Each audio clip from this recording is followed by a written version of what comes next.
मठ मीठापुर पटना में श्रीमद् भागवत कथा सप्ताह के षष्ठ दिवस में छठे दिन में प्रथम सत्र में भगवान श्री कृष्ण की परम पावनी अमृतमय कथा का श्रवण करके आत्म कल्याण वर्णन करने का प्रयास कर रहे हैं। पीबन्ति ये भगवत आत्मन शताम कथाम कथामृतम श्रवणपुटेषु संवृतम पुनन्ति ते विषय विदिष्टाशयम व्रजन्ति तच्चरण सरोर्यांतिकम। श्रीमद् भागवत में कहा है, पीबन्ति ये भगवत आत्मन शताम कथामृतम श्रवणपुटेषु संवृतम। जो अपने कर्णों से, जो अपने कानों में भगवान की अमृतमय कथा का श्रवण करते हैं, जो भगवान संतों के प्राण हैं, ब्रजवासियों के प्राण हैं, शुद्ध भक्तों के प्राण हैं, जीवन है, ऐसे भगवान श्री कृष्ण की परम अमृतमय कृष्ण कथा का जो अपने कानों से श्रवण करते हैं, कथामृतम श्रवणपुटेषु संवृतम पुनन्ति ते विषय विदुष्टाशयम। उस हरि कथा का श्रवण करने से क्या होता है? पुनन्ति ते विषय विदुषिताशयम। हमारा मन जो विषय भोग से दूषित हो चुका है, कामना वासनाओं से दूषित हो चुका है, 84 लाख योनि में माया में भटकते भटकते, माया का संग करते करते हम बहिर्मुख हो गए हैं। हमारी समस्त इंद्रियां विषय भोगों की तरफ धावित हो रही है। ऐसे अपवित्र मन को, ऐसी अपवित्र बुद्धि को, ऐसे अपवित्र इंद्रियों को जो परम पवित्र कर सकती है, वह है भगवान की कथा। पुनन्ति ते विषय विदुषिताशयम, हमको पवित्र कर देती है। और क्या करती है? व्रजन्ति तच्चरण सरोर्यांतिकम, भगवान श्री कृष्ण के चरणों के समीप लेके आ जाती है, भगवान श्री कृष्ण की चरणों की सेवाओं में लगा देती है, भगवान श्री कृष्ण की चरणों की भक्ति में लगा देती है। जो जीवन मेरा नरकमय हो रहा था, जो जीवन मेरा दुखों का समुद्र बना हुआ था, वो आनंदमय हो जाता है। यस्यामये श्रूयमाणायाम कृष्णे परम पुरुषे भक्तिरुत्पद्यते पुंसाम शोकमोह भयापहा। जो भगवान की कथा का श्रवण करता है, उसके जीवन से शोक, मोह और भय हमेशा हमेशा के लिए चला जाता है।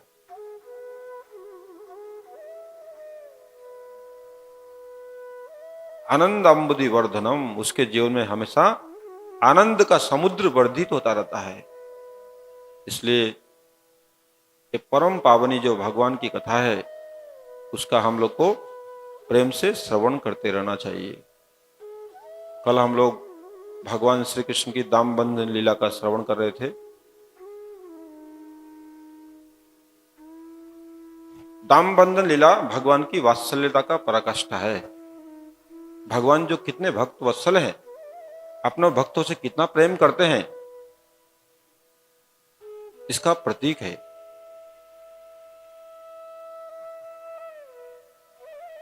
जिन भगवान के सामने 33 करोड़ देवता थर थर करके कांपते हैं, जिनके चरणों की वंदना करते हैं, जिनको प्रणाम करते हैं, जिनकी आज्ञा का पालन करने के लिए हाथ जोड़कर खड़े रहते हैं, जिनसे काल कांपता है, वही भगवान आज यशोदा मां के हाथ में डंडा देख करके कांप रहे हैं, भय से कांप रहे हैं, रो रहे हैं। इसको भक्त वात्सल्य नहीं बोलेंगे तो और क्या बोलेंगे? इसको भक्ति की शक्ति नहीं बोलेंगे तो और क्या बोलेंगे? छछिया बर छाछ पर नाच नचावे, ब्रज की गोपियां थोड़ा सा माखन का लोंदा देने के लिए, थोड़ी सी छाछ के लिए भगवान उछलते हैं और उनके कहने पर नाचने लगते हैं, नृत्य दिखाने लगते हैं। नंद बाबा बोलता है, हे लाला मेरी पादुका लेके आ जाओ। भगवान बहुत छोटे हैं, तो नंद बाबा की पादुका को अपने मस्तक पर लेके आ जाते हैं। अपने भक्तों की चरण पादुका भगवान अपने मस्तक में धारण करने से भी उनको कोई परहेज नहीं है, आनंद होता है।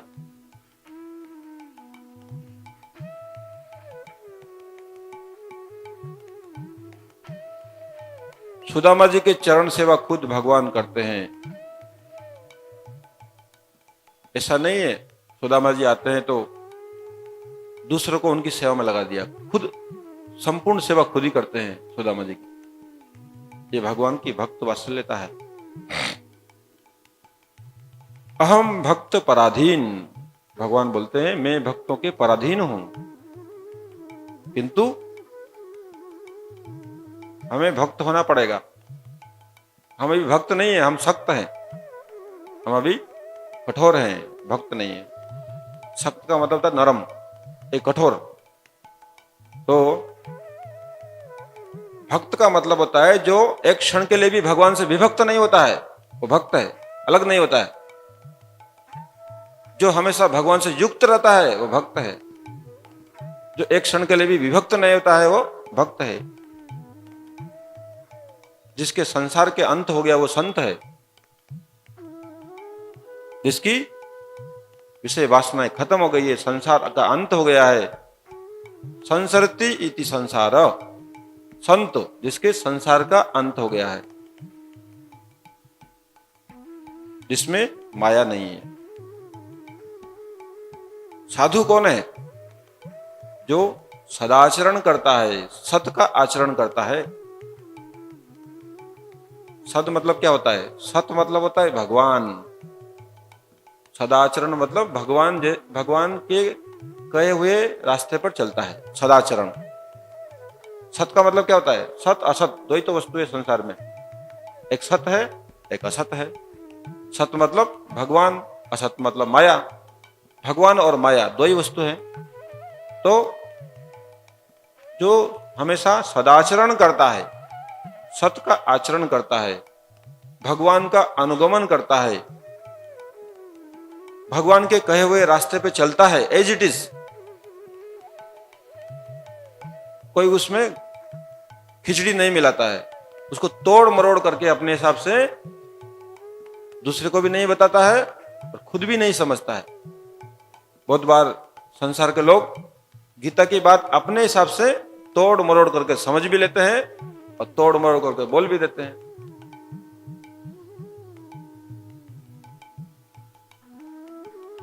गीता का चरम उपदेश किसी की समझ में नहीं आता है। सर्वधर्मान परित्यज्य मामेकं शरणं व्रज अहम त्वां सर्व पापभ्यो मोक्षयिष्यामि मा शुचौ।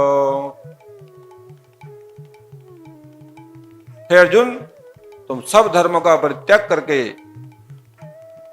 सब जिम्मेदारियों को छोड़ करके एकमात्र मेरी शरण में आ जाओ, मैं तुम्हारी सब जिम्मेदारी ले लूंगा। पूरी गारंटी मेरी है। LIC है, LIC life insurance corporation. LIC का मतलब क्या होता है? गारंटी है।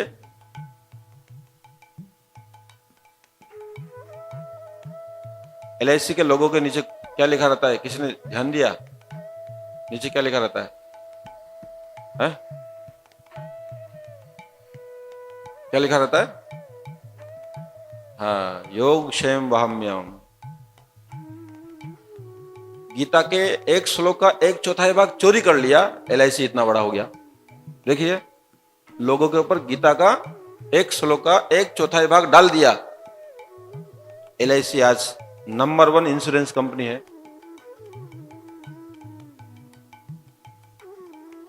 यदि पूरा श्लोक डाल देते तो क्या हो जाता? हाँ, विश्व में चमक जाता। ये गीता के 9वें अध्याय का श्लोक लिया है उन्होंने। अनन्याश्चिन्तयन्तो मामे जना पर्युपासते तेषां नित्यभियुक्तानां योगक्षेम वहाम्यहम्। ये बोल रहे हैं भगवान कृष्ण पूरी गारंटी लेते हैं और हम भी कुछ गारंटी लेते हैं। LIC वाले बोलते हैं कि भगवान कृष्ण पूरी गारंटी लेते हैं और हम भी आपके जीवन की कुछ कुछ गारंटी ले लेते हैं। आपको भी टेंशन फ्री कर देंगे, जैसे भगवान श्री कृष्ण सबको टेंशन फ्री कर देते हैं। इतना बड़ा बात बोलने वाला संसार में कोई भगवान है? अनन्याश्चिन्तयन्तो माम ये जना पर्युपासते। हे अर्जुन, तुम मेरी अनन्य भक्ति करो, अनन्य उपासना करो, तो मैं तुम्हारे लिए क्या करूंगा? This is the duty of God. भगवान बोलते हैं ये मेरी प्रतिज्ञा है, ये मेरा तुमको एश्योरेंस है कि मैं ऐसा करूंगा। कब करूंगा? जब तुम ऐसा करोगे। तो हमको क्या करने के लिए भगवान बोल रहे हैं? अनन्याश्चिन्तयन्तो माम ये जना पर्युपासते। तुमको क्या करना है? केवल अनन्य भक्ति करनी है, मेरे चरणों में अनन्य शरणागति करनी है, अनन्य भाव से मेरा भजन करना है, मेरी उपासना करनी है। 24 घंटा मेरे साथ रहना है, तुम्हें संसार के साथ नहीं रहना। हम आगे यज्ञ पत्नी गुण के प्रसंग में, गोपियों के प्रसंग में सुनेंगे, भगवान कृष्ण बोलते हैं, हे गोपियों, हे यज्ञ पत्नियों, मेरे साथ रहने से उतना प्रेम नहीं बढ़ता है जितना मुझसे दूर रहने से प्रेम बढ़ता है। तुम बार बार चाहती हो मैं कृष्ण से चिपक के रहूं, कृष्ण के पास रहूं, ये ठीक नहीं है। मन से मेरे पास में रहो। भगवान वहां बोलेंगे मन से मेरे पास में रहो। गोपियों को भी समझा के भगवान भेज देते हैं, यज्ञ पत्नियों को समझा के भेजते हैं। यही बोलते हैं कि मेरे नजदीक रहने से मेरे दूर रहने में प्रेम ज्यादा बढ़ता है और बस तुम्हारा मन मेरे चरणों में होना चाहिए। तो संसार में कहीं भी रहे, किसी भी परिस्थिति में रहे, कृष्ण के होके रहना है बस। तो हर समय समझ लीजिए आपका भजन हो रहा है, आप जो कुछ भी कर रहे हैं। इसलिए भागवत में कहा है, श्रवणम कीर्तनम विष्णु स्मरणम पाद सेवनम अर्चनम वंदनम दास्यम सख्यम इति आत्मनिवेदनम इति पुंसार्पिता भक्ति चेत नवदा लक्षणा इति पुंसार्पिता भक्ति चेत नव लक्षणा। ये 9 प्रकार की भक्ति प्रहलाद जी ने किसको बताई थी? हिरण्यकश्यप को। नवदा भक्ति जिसको हम प्रहलाद चरित्र में सुन चुके हैं।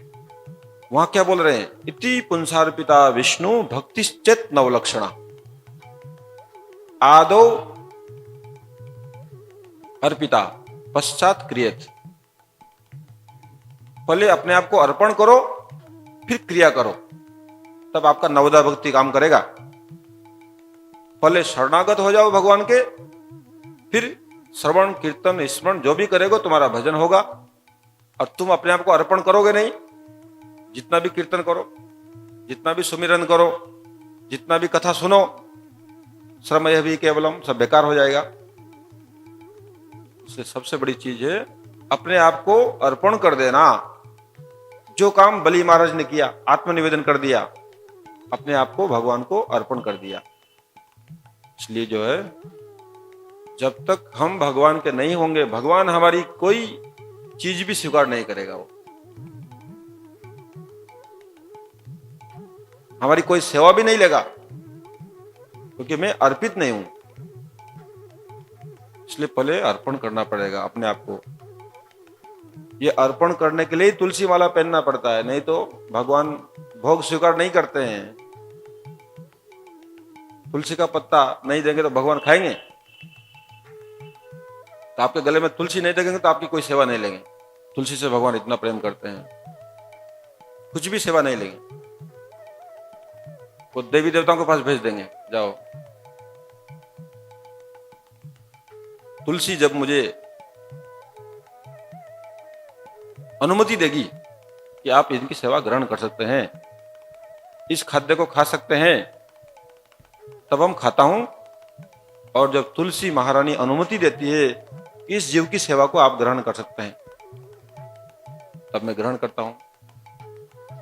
इसलिए जो है, यदि किसी को भगवान की सेवा करने की तीव्र अभिलाष है, तीव्र उत्कंठा है, तो उसको वो काम करना होगा जो भगवान को प्रिय है। भगवान जिससे प्रेम करते हैं, जो करने से भगवान प्रसन्न हो जाते हैं, हमको वही करना होगा। अभी हम क्या करते हैं, मेरी आंख जो देखने से प्रसन्न होती है हम वही देखते हैं, मेरा मुंह जो खाने से प्रसन्न होता है वही मुंह खाता है, हमारे कान वही सुनते हैं जो कान को अच्छा लगता है, हमारे कान वो नहीं सुनते हैं जो कृष्ण को अच्छा लगता है, हमारे आंखें वो नहीं देखती जो कृष्ण को अच्छा लगता है। तो कृष्ण तो बार बार नाराज हो रहे हैं आपसे, तो कैसे हम कृष्ण भक्त हो के बताइए। वो बोल रहे हैं इसको मत देखो, मैं बोलूंगा मैं जरूर देखूंगा, क्योंकि मैं उसको देखे बिना नहीं रह सकता, उसको खाए बिना नहीं रह सकता, चाय के बिना जीवन चलेगा नहीं। आपको छोड़ देंगे, चाय को नहीं छोड़ सकते। हे कृष्ण, मैं आपको छोड़ सकता हूं, चाय को नहीं छोड़ सकता। चाय मेरे लिए भगवान है, इतना प्रेम है चाय से। देखिए, हम मांसाहार नहीं छोड़ सकते हैं, शाकाहारी नहीं खा सकते। क्यों? मर जाएंगे, बिना खाए मर जाएंगे ठाकुर जी, फिर आपको आत्महत्या का पाप लगेगा। इसलिए जो हम चाहते हैं हमको खाने दीजिए।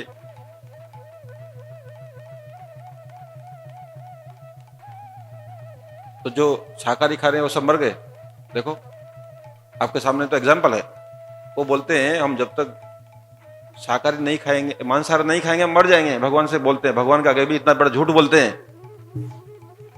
कि मांसाहार नहीं खाएंगे तो कमजोर हो जाएंगे, प्रोटीन नहीं मिलेगा, मर जाएंगे। डॉक्टर भी ऐसा बताते हैं। इतने दुष्ट डॉक्टर बैठे हैं और हट्टे कट्टे इतने मोटे मोटे साधु बैठे हैं, दिखाई नहीं देता है, जो निरामिष खाए हैं। देखिए, कोई कमजोर है इनमें से? कोई कमजोर दिखता है जो शाकाहारी खा रहे हैं?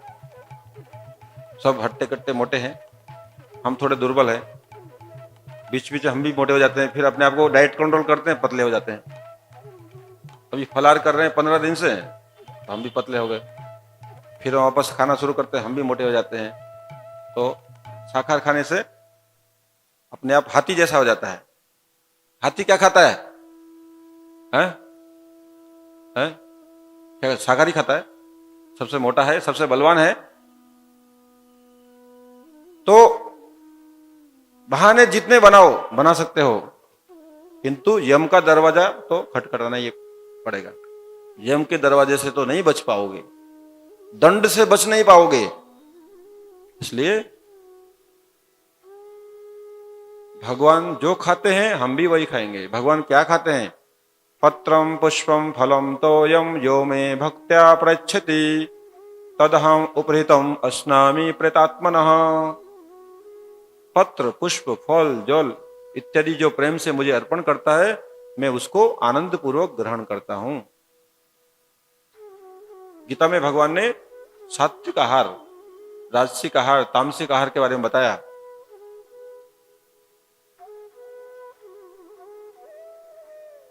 भगवान इससे भी ऊपर है, सात्विक आहार से भी ऊपर है। इसलिए केवल शाकाहारी भोजन भगवान को अर्पण करने से सफिशिएंट नहीं होता है। वो शाकाहारी आहार भी परम शुद्ध होना पड़ेगा, तब भगवान खाएंगे उसको। परम शुद्ध कब होगा? जब वो भक्त के द्वारा बना है। आप अभक्त के द्वारा शाकाहारी आहार भी बना दीजिए, भगवान को अर्पण करिए, नहीं खाएंगे।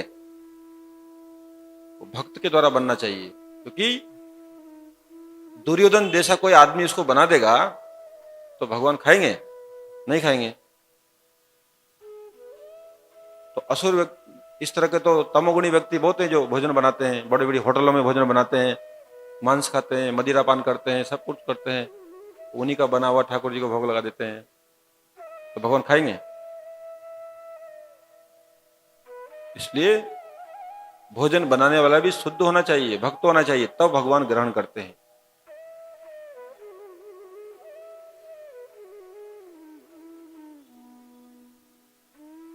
तो भगवान के सामने क्या बोलते हैं,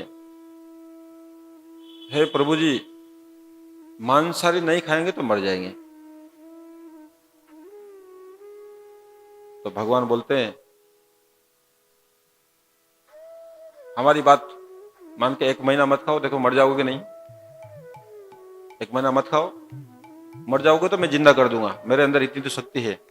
भगवान बोलते हैं, जब कालिया नाग का दमन करने के समय गायें और ग्वाल बाल सब यमुना का पानी पी लिए थे, सब मर गए थे, तो भगवान ने जिंदा नहीं किया, दृष्टि डाली, सब जिंदा हो गया। तो भगवान बोलते हैं, ठीक है कोई बात नहीं, तुम मर भी जाओगे ना, मैं जिंदा कर दूंगा,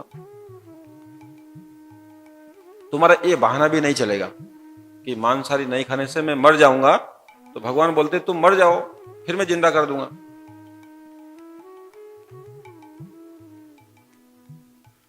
तो भगवान के पास में हर समस्या का समाधान है। इसलिए जो है हमको शाकाहारी भोजन करना चाहिए। शाकाहारी भोजन के क्या क्या फायदे हैं गीता में आप देख लीजिएगा। सात्विक आहार के क्या फायदे हैं? आयु, सत्व, बल, आरोग्यम, प्रीति, विवर्धना। आयु बढ़ती है, बल बढ़ता है, स्वास्थ्य बढ़ता है और मन प्रसन्न रहता है। कटु, अम्ल, लवण, अति उष्ण, तीक्ष्ण, रुक्ष्ण, उदायिनः।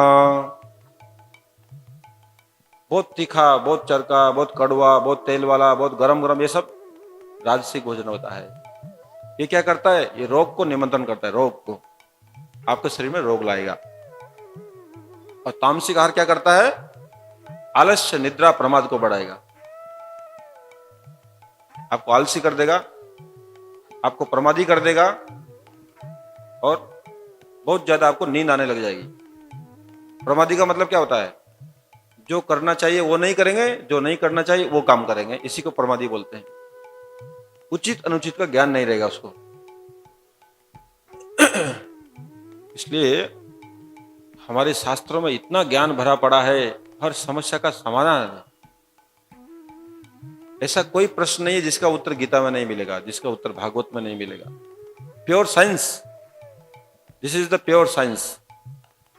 इसलिए इसको बोला है विशुद्ध विज्ञान। यहां का जो है वो जड़ विज्ञान है, मटेरियल साइंस। ये स्पिरिचुअल साइंस, इसको बोलते हैं चिद विज्ञान, विशुद्ध विज्ञान। इससे बड़ा विज्ञान और कहीं नहीं मिलेगा। तो हम लोग दामबंधन लीला में भक्त वात्सल्य के बारे में श्रवण कर रहे थे।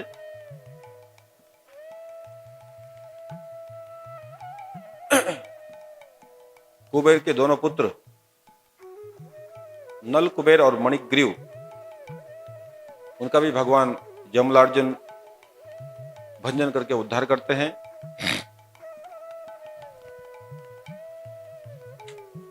और उन दोनों को जो है अपने गोलोक धाम में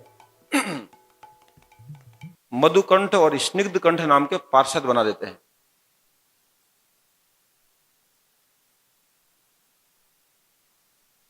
जो इस संसार में कुबेर के पुत्र थे, आज उनको कहां स्थान मिला? गोलोक धाम में स्थान मिल गया। किसकी कृपा से? नारद जी की कृपा से। नारद जी ने एक थोड़ा सा अभिशाप दिया, उसका परिणाम क्या हुआ? पहला परिणाम क्या हुआ? ब्रजवास, वृंदावन धाम का ऐसा धक्का मारा, सीधे वृंदावन भेज दिया। तीसरा धक्का मारा, पेड़ का जन्म दे दिया। अब तुम चंचल भी नहीं हो पाओगे, इधर उधर नहीं बटोगे, एक जगह स्थिर कर दिया। और वो पेड़ बनाया तो कहां बनाया? नंद भवन में। इससे बड़ा परम सौभाग्य और क्या है, जहां पर यशोदा, कृष्ण, रोहिणी, नंद बाबा सबका संग मिलेगा, जो भगवान के सबसे ज्यादा प्रिय हैं। ब्रजवासियों का कीर्तन, हरि कथा, गुणगान हमेशा उनको सुनने को मिलेगा।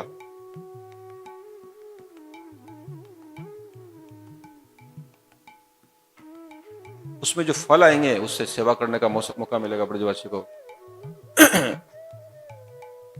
तो ब्रज का वास, ब्रजवासियों की सेवा, ब्रजवासियों के मुंह से विशुद्ध हरि नाम का श्रवण, हरि कथा का श्रवण, ऐसा सौभाग्य उनको मिल गया। तो फिर भगवान को आने में क्या देर है, भगवान को आना ही पड़ेगा। इसलिए भगवान आए और खुद उनका बंध विमोचन कर दिया। इसलिए जो है साधु संग करिए, साधु संग करने से सब काम अपने आप हो जाता है। शुद्ध भक्तों का संग, अशुद्ध भक्तों का संग नहीं। जो शुद्ध भक्त हैं, अशुद्ध भक्तों का संग करेंगे तो कभी भी वैराग्य नहीं आएगा, कभी भी ज्ञान नहीं आएगा और कभी भी भगवान के प्रति प्रेम नहीं बढ़ेगा। क्योंकि वो लोग माया के भक्त हैं, वो माया ही देंगे। जो माया के दास है वो आपको माया का ही दास बनाएगा, जो भगवान का भक्त है वो भगवान का भक्त दास बनाएगा। माया दास हरिदास बन जाए, जो कहे बारंबारा। माया दास हरिदास बन जाए, जो कहे बारंबार। जो निरंतर कृष्ण नाम का जप करता है वो मायादास से हरिदास बन जाता है।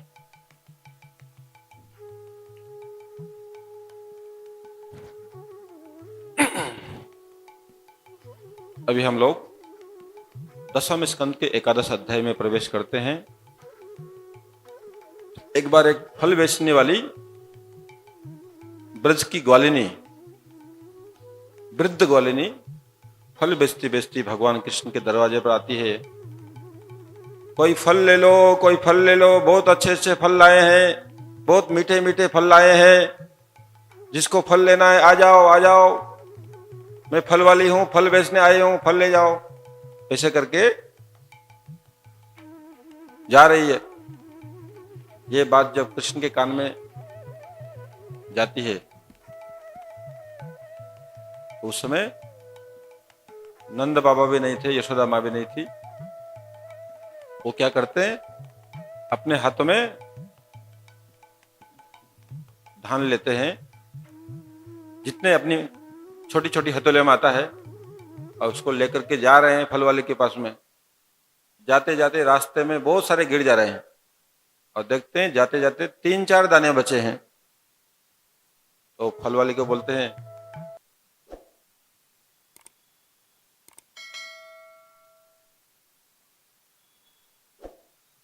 मुझे फल दे दो, ये ले लो और फल दे दो। उसका अपूर्व रूप देख करके वो फल वाली मोहित हो गई। इतना सुंदर बालक तो जीवन में कभी देखा नहीं, मेरे मन को हरण कर रहा है, मेरे चित्त को हरण कर रहा है। उसके पास जो थी लेके आया था ले लिया और उसकी हथेली में जितने फल आ सकते थे सब दे दिए।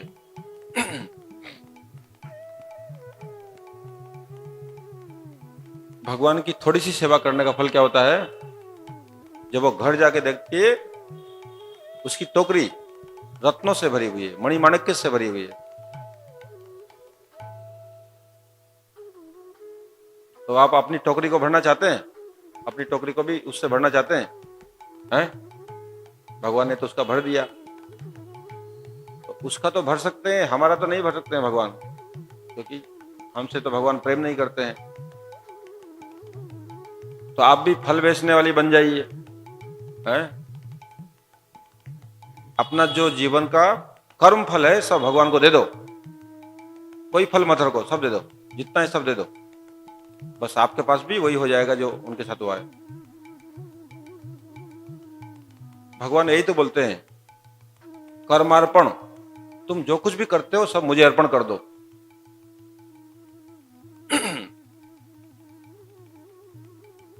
इसके बाद में एक दिन सभी ब्रजवासी नंद बाबा के छोटे भाई उपानंद से बात करते हैं कि जब से कृष्ण का जन्म हुआ है इस गोकुल में एक के बाद एक असुरों का उत्पात हो रहा है, एक के बाद एक संकट आ रहा है। हम सबको लगता है कि हमको ये स्थान छोड़ करके अन्यत्र जाना चाहिए, दूसरे गांव को बसाना चाहिए।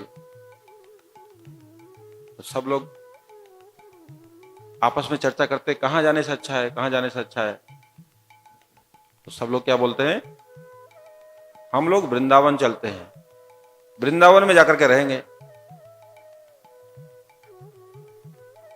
वनम वृंदावनम नाम पशव्यम नवकाननम गोप गोपी गव्याम सेव्यम पुण्यद्री तीर्णविरुधम वनम वृंदावनम धामो। हम लोग वृंदावन चलते हैं। तो हम भी मानसिक रूप से वृंदावन चलते हैं। तो सभी ब्रजवासी कहाँ आ गए? अभी वृंदावन में आ गए। और हम कहाँ आ गए? पटना में। हम तो पटना में है अभी, हम तो वृंदावन में नहीं है। हैं? कितने लोग पटना में हैं, कितने लोग वृंदावन में? हाथ उठाइए। वृंदावन में कितने लोग हैं? बहुत अच्छा, बहुत अच्छा। पटना वाले। भागवत कथा बोलना सार्थक हो रहा है। अब भगवान कृष्ण जो है वृंदावन आने के बाद में पहले गोवत्स चारण करते थे, गायें चराते थे। वृंदावन में आने के बाद में भगवान का जो है अब गोवत्स चारण आरंभ होता है। इसके पहले तो मक्खन चोरी लीला चल रहा था, मक्खन चोरी करते थे, बहुत सारी लीला करते थे, असुरों को मारते थे। अभी जो है भगवान की उम्र अभी 5 साल के अंदर है। तो अभी जो है एक दिन कृष्ण नंद बाबा को बोलते हैं, बाबा हम थोड़े थोड़े बड़े हो रहे हैं, हम घर में गायों की बहुत सेवा करते हैं, इधर से उधर गोबर कर देते हैं, गायों को घास खिलाते हैं, बछड़ों को नहला देते हैं। हाँ, सेवा तो तुम बहुत करते हो, हम देखते हैं। तो अब हमको गाय चराने का मौका भी दो, हम बाहर में भी गैयाओं को चराने जाएंगे। बोलते अभी तुम छोटे हो, तुमको गैया चराने नहीं देंगे, अभी तुम घर में ही रहो, और थोड़े बड़े हो जाओ तो फिर गैया चराना। किसी गाय को खींचना पड़ेगा, तुमको लेके भाग जाएगी, रस्सी के साथ में लेके भाग जाएगी। उतना शक्ति भी होना चाहिए। तो कृष्ण बोलते हैं ठीक है, फिर हम बछड़े चराएंगे। गैया नहीं चराएंगे तो बछड़े चराएंगे, हम छोटे हैं, हमको आप इतना ही छोटा समझते हैं, कम से कम बछड़े चराने का तो सौभाग्य दो हमको। हम हमारे छोटे छोटे बछड़ों को लेके जाएंगे, हमारे छोटे छोटे ग्वाल बाल सब जाएंगे, हम वन में भी आनंद करेंगे। वृंदावन में तो आए गए, अभी तो शहर नहीं है, हम लोग तो गांव में, अभी वृंदावन है, वन ही वन है। इसलिए हमको अब गोवत्स चराने दीजिए। तो भगवान कृष्ण अब जो है गोवत्स चारण आरंभ कर देते हैं। नंद बाबा उनको परमिशन देते हैं। ग्वाल बालों के साथ में नाचते गाते खेलते कूदते, बच्चों का जो स्वभाव होता है, इस पेड़ से फल तोड़ा, उस पेड़ से फल तोड़ा, उस पेड़ से उस फल से उसको मारा, इसको मारा, ऐसे करके चंचलता करते जाते हैं।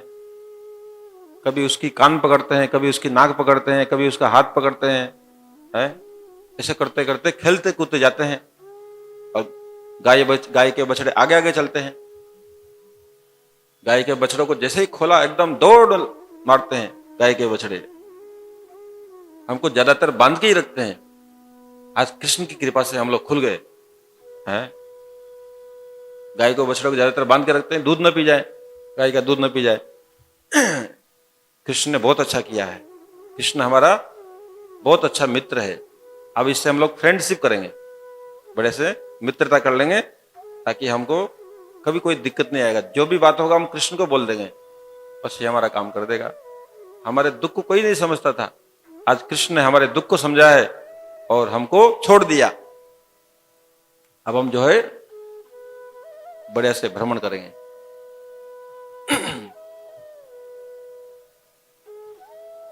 इसे गोवत्स चारण करते करते कंस का एक असुर आता है, वत्सासुर। वो गायों के बछड़े का रूप बना के आता है ताकि मुझे पकड़ ना पाए।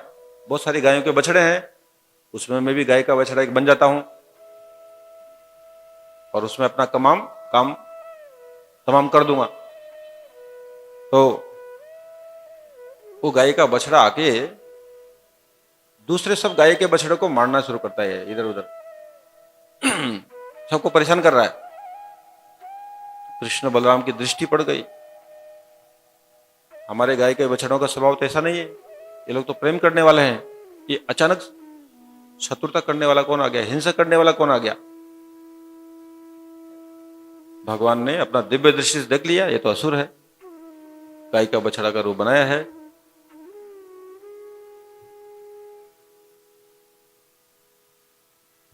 ये समझता होगा कि मैं यदि गोवत्स का रूप धारण कर लूंगा तो कृष्ण तो गायों को बहुत प्रेम करते हैं, मुझे नहीं मारेंगे, तो वो तो मुझे मारेगा नहीं, मैं उसको मार दूंगा। ये बहाना तुम्हारा नहीं चलेगा, तुम राक्षस हो, तुम गाय के बछड़े का रूप बना के आए हो, फिर भी तुमको मारूंगा। तो भगवान जो है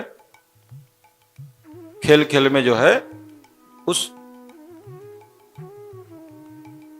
वत्सासुर का वध कर देते हैं। बोले वत्सासुर वधकारी भगवान की। ये वत्सासुर जो है पूर्व जन्म में मरु का पुत्र प्रमिला था, इसने सभी देवी देवताओं को परास्त कर दिया था। एक बार घूमता हुआ वशिष्ठ मुनि के आश्रम में गया, वहां पर वशिष्ठ मुनि की जो नंदिनी गाय है, उस गाय को मांगा कि मुझे आपकी नंदिनी गाय चाहिए। तो वशिष्ठ मुनि ने मना कर दिया।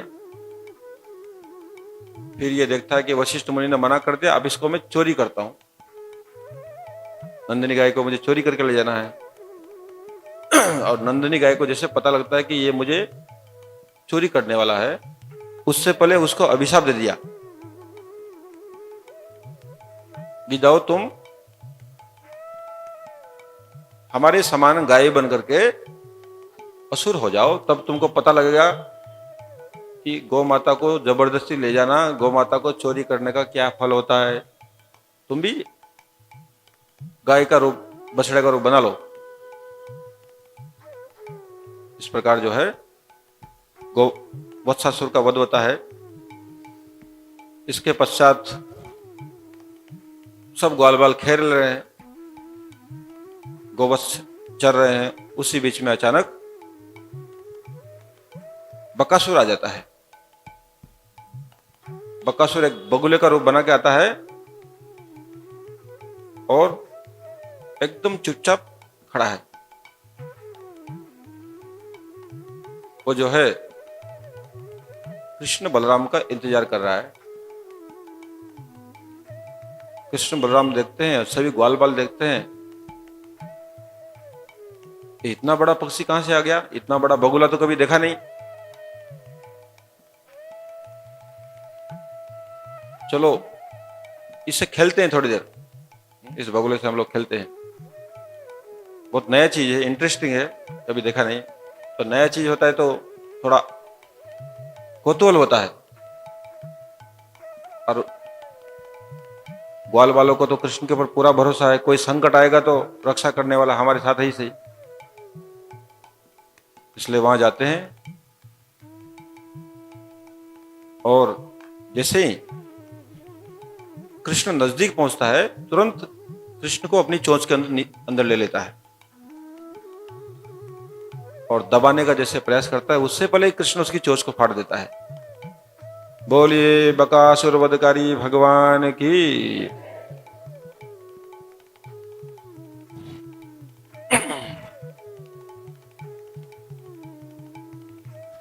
तो ये बकासुर जो है,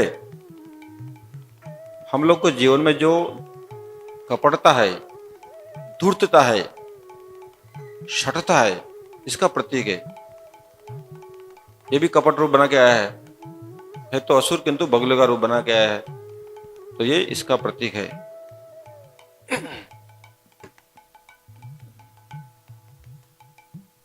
बकासुर के बारे में ब्रह्म वैवर्त पुराण में लिखा है कि ये सुक्षेत्र नाम का एक गंधर्व था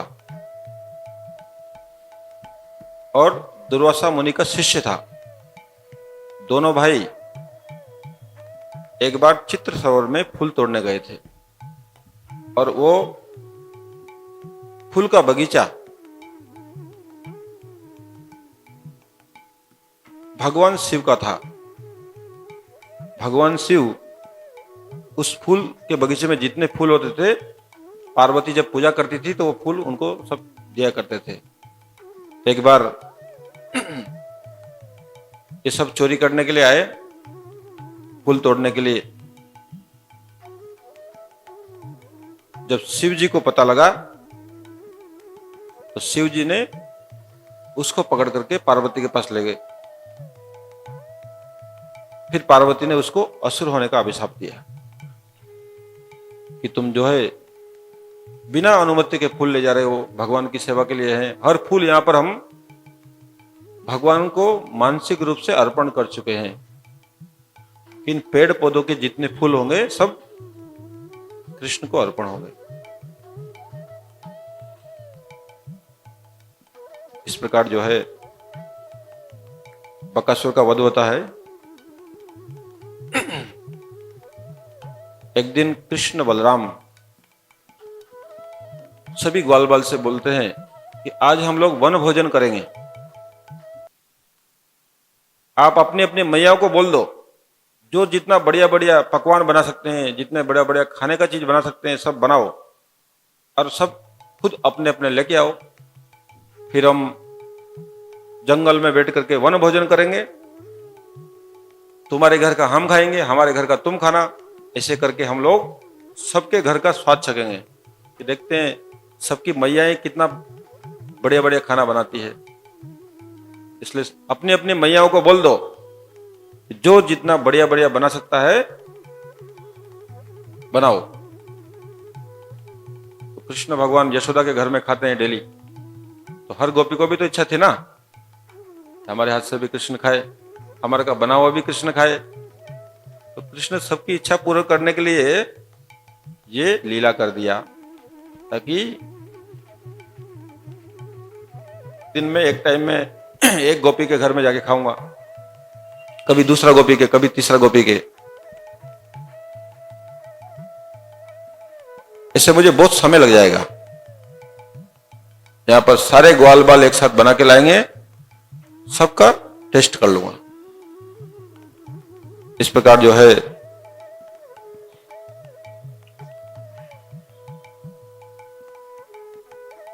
कृष्ण भी यशोदा माँ का बना हुआ सब बढ़िया बढ़िया 56 भोग ले गए हैं साथ में। रोहिणी माता जी ने भी बनाया, उसको बलराम जी ले गए हैं। सुदाम, श्रीदाम, मधुमंगल, स्तोक, कृष्ण, अर्जुन, बहुत सारे सखा हैं। इस सारे के सारे सखा अच्छा अच्छा भोजन बना करके ले जाते हैं और भोजन करने के लिए सब लोग बैठ जाते हैं।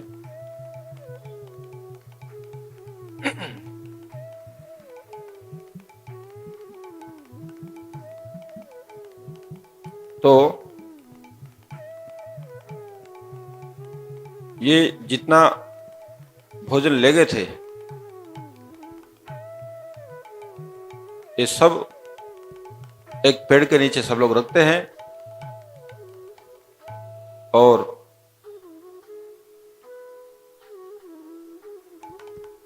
फिर जो है गायें चराने में और खेल कूद में लग जाते हैं कि जब हमको भूख लगेगी तब हम लोग भोजन करेंगे। अभी तो हम लोग आए हैं, सुबह तो घर में खा के आए हैं, दोपहर में हम लोग भोजन करेंगे। उसकी रखवाली करने के लिए एक दो ग्वाल बाल को रख देते हैं और सब लोग खेल कूद में और गोवंश चारण में लग जाते हैं।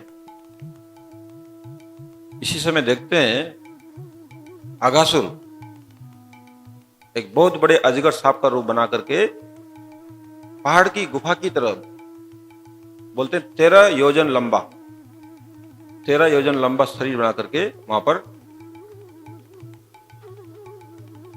ऐसे मुंह खोल करके वहां पर आगे से ही वो था, क्योंकि उसने पता कर लिया था कि कृष्ण किधर जो है गाय चराते हैं, क्या करते हैं, उनका गाय चराने का जगह कौन सा है। उसी जगह पर आकर के अघासुर, ये पूतना और बकासुर का छोटा भाई है,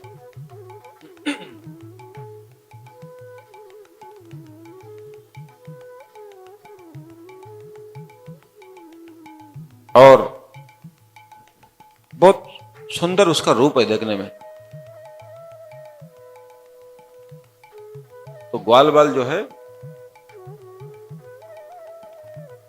इसको एक ब्रज की कोई विभूति या ब्रज का कोई प्राकृतिक सौंदर्य समझने लगे कि हमारे ब्रज के अंदर पेड़ हैं, नदियां हैं, पहाड़ है, बहुत कुछ है, उसमें यह भी कोई भगवान का कोई क्रिएशन है, कोई प्राकृतिक सौंदर्य है, चलो इसका भी आनंद उठाते हैं। आज पहली बार इतना अच्छा चीज हम लोग को देखने को मिला है, चलते हैं इसके अंदर भी खेलकूद करते हैं, सब जगह खेलकूद करते हैं हम लोग, इसके अंदर भी खेलकूद करते हैं। तो सारे ग्वाल बाल जो है, बकासुर की जो जीभ है वो एकदम बहुत नरम नरम है, कोमल कोमल है, सबको बहुत अच्छा लग रहा है। इतना अच्छा रास्ता तो कभी जीवन में मिला नहीं, देखा नहीं, तो बहुत अच्छा रास्ता है, रॉयल रोड एकदम नरम नरम है, उस पर कूद रहे हैं, नाच रहे हैं, बहुत आनंद मिल रहा है।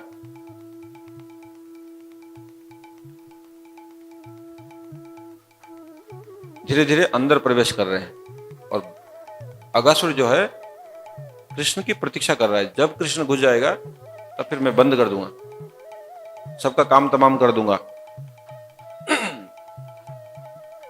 कृष्ण तो समझ गए, फिर भी अपने सखाओं को आनंद देने के लिए मना नहीं किया, ठीक है, जो करना है करिए, जो आप लोग को आनंद करना है, जिसमें मजा आता है वो करिए, मैं सब संभाल लूंगा। जैसे ही कृष्ण अंदर जाता है, अघासुर मुंह बंद कर देता है और सब अंदर जो है तड़पने लगते हैं, धीरे धीरे दम घुटने लगता है, ग्वाल बाल तो सब अंदर अचेतन हो जाते हैं। और कृष्ण क्या करते हैं, अपना शरीर बढ़ाना शुरू करते हैं, शरीर इतना बढ़ाते हैं उसका शरीर फट जाता है, और फिर सब ग्वाल बालों को अपनी दिव्य दृष्टि के द्वारा पुनर्जीवित करके भगवान कृष्ण सबको लेके बाहर आ जाते हैं। बोलिए अघासुर वधकारी भगवान की जय। ये अघासुर जो है हिंसा का प्रतीक है, हम लोग के अंदर जो हिंसा भाव होता है, ईर्ष्या होता है, उसका प्रतीक है। पिछले जन्म में ये शंख नामक असुर का पुत्र अहम था और ये बहुत सुंदर था, इसको अपने सौंदर्य पर बहुत घमंड था, रूप का बहुत घमंड था। एक बार अष्टावक्र मुनि रास्ते से गुजर रहे थे, इसने उनको देख लिया, एकदम टेढ़े मेढ़े चल रहे हैं। अष्टावक्र का मतलब होता है 8 जगह से जो टेढ़े मेढ़े हैं, हाथ भी टेढ़ा, पांव भी टेढ़ा, गर्दन भी टेढ़ी, एकदम टेढ़े मेढ़े चल रहे हैं। भगवान ने उनको वैसा ही शरीर दिया है, क्या करेंगे। तो अष्टावक्र मुनि को देख करके बोलते हैं ये बोलता है आप तो बहुत सुंदर चल रहे हैं, इतनी सुंदर चाल तो जीवन में मैंने किसी मनुष्य की नहीं देखी, बड़े सुंदर चल रहे हैं। आपकी कमर मटक रही है, आपका हाथ मटक रहा है, आपकी गर्दन मटक रही है, सब मटक रहे हैं, बड़े सुंदर लग रहे हैं आप। इस तरह उनका उपहास कर रहा है। अष्टावक्र मुनि क्रोधित हो गए, बोले तुम भी मेरे जैसे टेढ़े मेढ़े चलते रहोगे सारे जीवन, अजगर सांप बन जाओ, ऐसे ऐसे चलते रहोगे। तो उसको अजगर सांप होने का अभिशाप दे दिया। यही जो है अगासुर बनकर के आया है।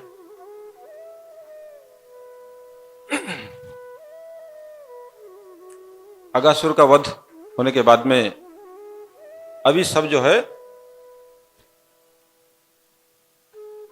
ग्वाल वालों को भूख लग गई है, बहुत खेलकूद किया है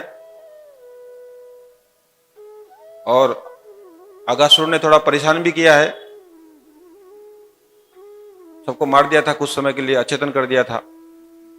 कृष्ण की कृपा से पूरे जीवित हो गए, तो अभी सबको बहुत जोर से भूख लग रहा है। अब जो है हम सब मिलके वन भोजन करते हैं। तो सब लोग भोजन कर रहे हैं, बीच में कृष्ण बैठे हैं, सारे सखा आसपास में गोलाकार में बैठे हैं और सब अपने अपने सामने अपने अपने घर का लाया हुआ भोजन सामने रखे हुए हैं।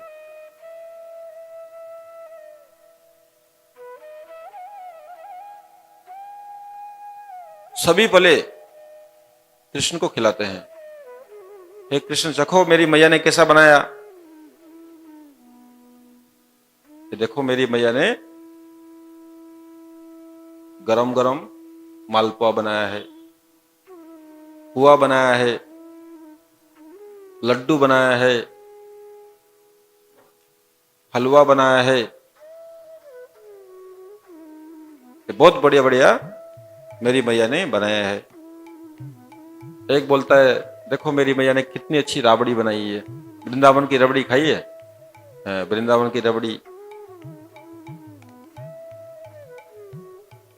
इस प्रकार जो है जो पकवान जो लाए हैं सब कृष्ण को खिला रहे हैं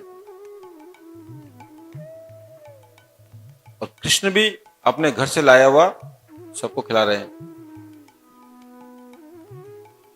जब सबने अपना अपना कृष्ण को खिला दिया, अब एक दूसरे को सब खिला रहे हैं, सबको सब खिला रहे हैं। तुम मेरे घर का खाओ, वो बोलता है तुम भी मेरे घर का खाओ, ऐसे करके कोई अपने हाथ से खुद नहीं खा रहा, सब एक दूसरे को खिला रहे हैं। कोई अपने हाथ से लेके खुद नहीं खा रहा, सबका हाथ दूसरे को खिलाने में लगा हुआ है। तुम खाओ तुम खाओ तुम खाओ तुम खाओ, ऐसे करके बहुत आनंद मग्न है सब लोग। सब लोग एक दूसरे का झूठा खा रहे हैं, कृष्ण भी झूठा खा रहे हैं।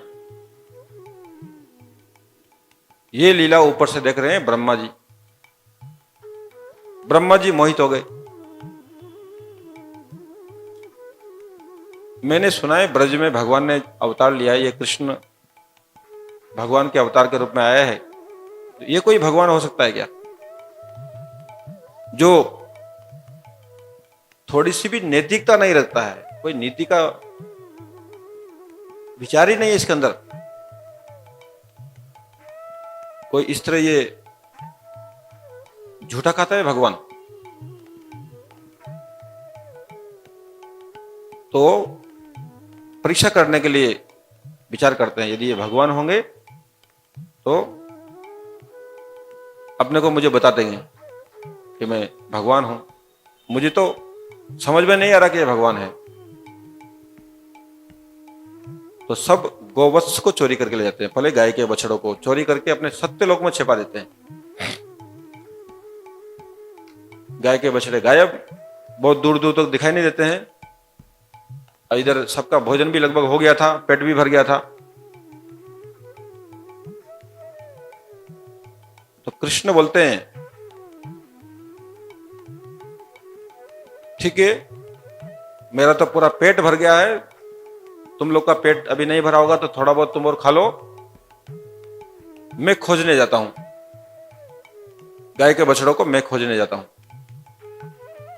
तो कृष्ण उधर गाय के बछड़ों को खोजने जाते हैं, इधर ब्रह्मा जी सब ग्वाल बाल को गायब कर देते हैं, सारे ग्वाल बाल को भी गायब कर देते हैं। अब कृष्ण आके देखते हैं, किंतु इस दिन बलराम जी नहीं आए थे। बलराम जी वृंदावन में थे। अब सत्यलोक में दोनों को छिपा दिया। भगवान समझ गए ब्रह्मा जी की करतूत है, तुरंत जितने ग्वाल बाल हैं, जितने गोवत्स से खुद बन गए। बस जैसे चल रहा था चल रहा है। भगवान वृंदावन जा रहे हैं, आ रहे हैं, गोचारण कर रहे हैं, सब हो रहा है। इस बीच में जो है सभी गोपियों का प्रेम बछड़ों और बच्चों के प्रति बहुत बढ़ रहा है, दिन प्रतिदिन बढ़ रहा है।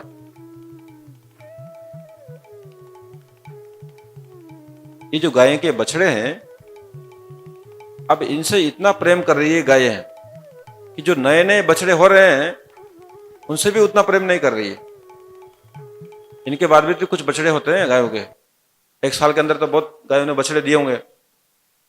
तो बोल रहे हैं जो नए जन्म लेने वालों के प्रति उतना प्रेम नहीं है जितना उससे आगे वालों के प्रति है। माताओं का प्रेम भी बहुत बढ़ गया है। एक बार ब्रज की गोपियों ने अभिलाष किया था कि यशोदा माँ जैसे कृष्ण को स्तनपान कराती है, आदर करती है, पुत्र के जैसा स्नेह करती है, वैसा सौभाग्य क्या हम लोग का नहीं होगा। सब ब्रज की गोपियों की इच्छा पूरा करने के लिए उनके बालक बन जाते हैं। कृष्ण सबके बालक बन जाते हैं। यही अभिलाष गायों ने भी की थी कि जैसे कृष्ण पद्म गंधिनी गाय का दूध पीते हैं, मुंह लगा के पीते हैं, डायरेक्ट थन से पीते हैं डायरेक्ट कृष्ण। और नंद बाबा के घर के बहुत सी गायों का दूध पीते हैं कृष्ण। तो क्या हम दूसरी जो गायें हैं हम अभागे नहीं रहेंगे क्या? हमारा दूध डायरेक्ट कृष्ण नहीं पिएंगे? उनकी इच्छा पूरा करने के लिए भी भगवान ये लीला की है। और उन गोपियों की इच्छा पूरा किए हैं जो सब उनको खिलाना चाहती थी, भोजन कराना चाहती थी। तो एक लीला में भगवान कितना काम करते हैं देखिए। और ब्रह्मा जी भी जो भगवान की लीला समझने में अक्षम होते हैं, ये भी लीला करना है उनको कि ब्रह्मा शिव आदि देवी देवता मेरी माया से मोहित हो जाते हैं। पार्वती मोहित होगी भगवान राम की लीला को देख के। इस प्रकार जो है ब्रह्मा जी ऊपर से आके देखते हैं, जैसा था वैसे ही चल रहा है, कोई दिक्कत नहीं है। तो लगता है मेरी आंखें धोखा खा रही है। फिर ऊपर जाते हैं देखने के लिए, वहां भी वैसे ही है, सब वही है। फिर इधर आते हैं, ऐसे करते ऊपर जा रहे हैं, नीचे आ रहे हैं। लास्ट में जब आते हैं तो इस बार भगवान कृष्ण जितने ग्वाल बाल बने हैं, जितने गोवत्स बने हैं, सब में शंख चक्र गदा पद्म नारायण का रूप दिखा देते हैं। सब नारायण बने हैं। गायों के अंदर भी गोवत्स के अंदर नारायण है, ग्वाल बाल के अंदर नारायण है, विष्णु का रूप दिखा देते हैं। अब तो समझ में आया मैं भगवान हूं। तुम जिन नारायण की पूजा करते हो वही मैं हूं। तब ब्रह्मा जी जो है उनके चरणों में गिर के बहुत स्तुति करते हैं। अभी ब्रह्मा जी जो है क्षमा प्रार्थना करते हुए कृष्ण की स्तुति कर रहे हैं ताकि कृष्ण भगवान जो है मेरे अपराध को क्षमा कर दे। मैंने इतना बड़ा जो अपराध किया है, यहां पर ब्रह्मा जी ने क्या अपराध किया है? समस्त ग्वाल बाल आपस में जो आनंद आस्वादन कर रहे थे, कृष्ण जो आनंद आस्वादन कर रहे थे, भक्त और भगवान को अलग कर दिया इन्होंने। भक्तों को ले गए ऊपर, भगवान रह गए नीचे। तो कृष्ण भगवान को कष्ट हुआ, और अचानक जब गाय के वत्स नहीं देखे तभी तो कृष्ण गए। गाय के वत्स यदि आसपास दिखाई देते तो वो लोग आराम से खाते पीते रहते, मौज मस्ती कर रहे थे। तो ब्रह्मा जी ने पहले गाय के बछड़ों को चुराया, फिर ग्वाल बालों को चुराया। तुमने मेरे प्रिय ब्रजवासियों को मुझसे अलग कर दिया, इससे बड़ा अपराध और क्या हो सकता है। ये 40 श्लोक में ब्रह्मा जी स्तुति करते हैं भागवत के अंदर, 40 श्लोक में। फिर भी भगवान ब्रह्मा जी की तरफ देखते भी नहीं है। इतना बड़ा अपराध है भगवान को कोई भक्त से अलग करता है। तो कोई भक्त भगवान की तरफ जाना चाहता है, भगवान की भक्ति करना चाहता है, उसमें कोई बाधा डालता है तो भगवान उसको क्षमा नहीं करते हैं।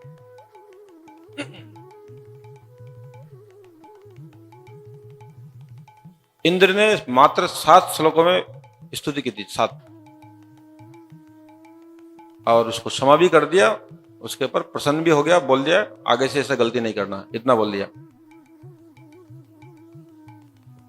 किंतु ब्रह्मा जी की तरफ तो देखे भी नहीं। बात करने की बात अलग है। बात कब करता है? जब कोई देखता है, रिस्पॉन्स करता है, तब बात शुरू करता है। तो इसलिए ब्रह्मा जी का अपराध इंद्र से भी बड़ा था। इंद्र ने एक काम अच्छा किया था, भगवान से सब ब्रजवासियों को मिलाया था एक साथ में, सब रस के भक्तों को एक साथ में मिला दिया। तो ब्रह्मा जी ने तो ब्रजवासियों को भगवान से अलग करने वाला काम किया, और इंद्र ने मिलाने वाला काम किया।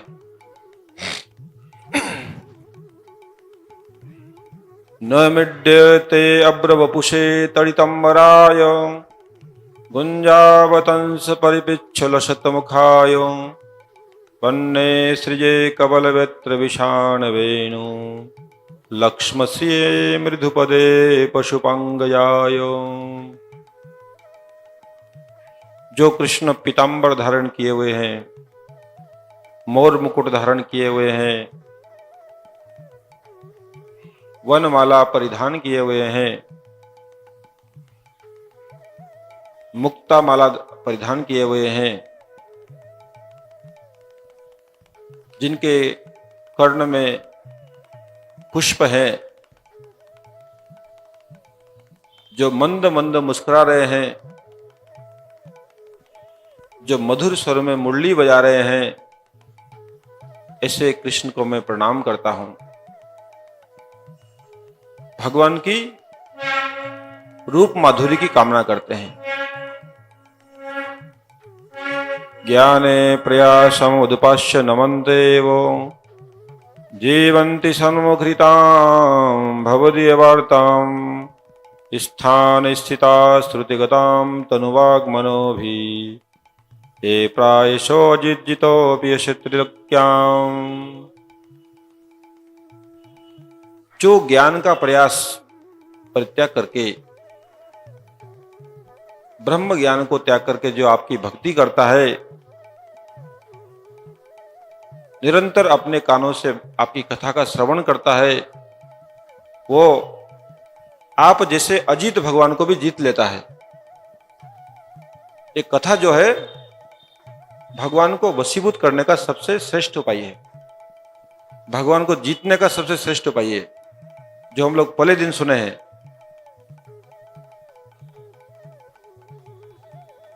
अवरुद्धते अत्र, भगवान अवरुद्ध हो जाते हैं हृदय में। हृदय अवरुद्धते अत्र।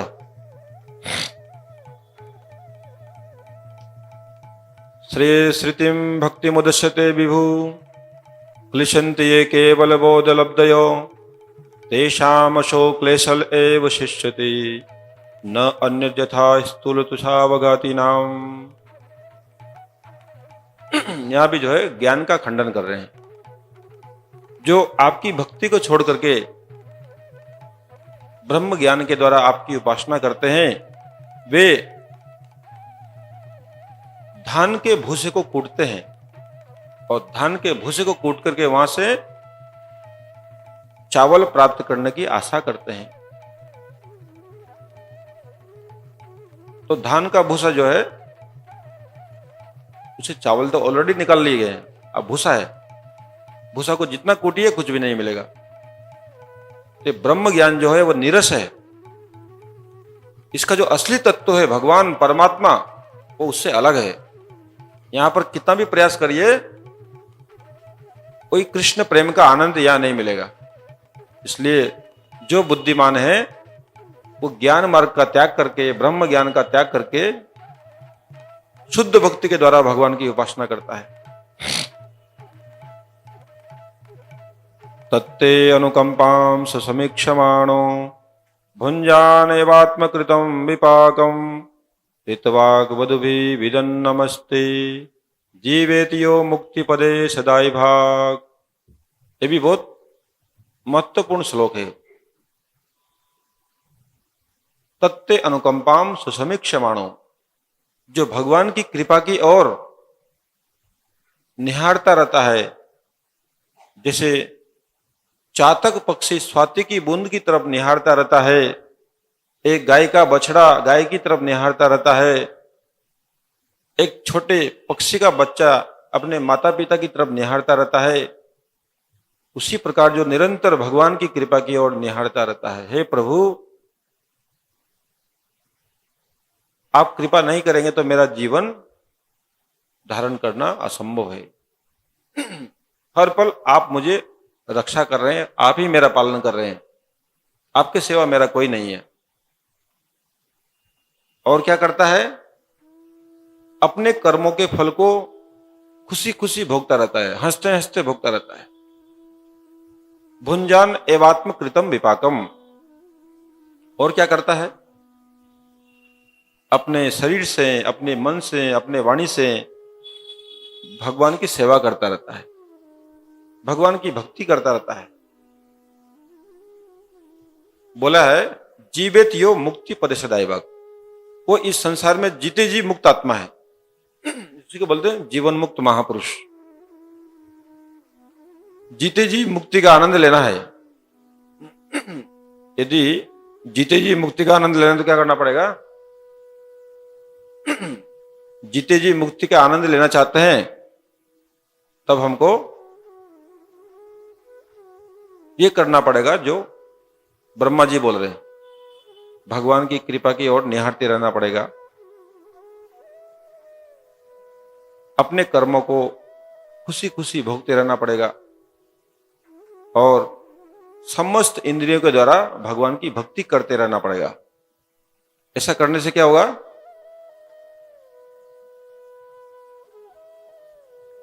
हम मुक्ति के पद को भी तुच्छ कर सकते हैं, अनायास में मुक्ति पद प्राप्त कर सकते हैं।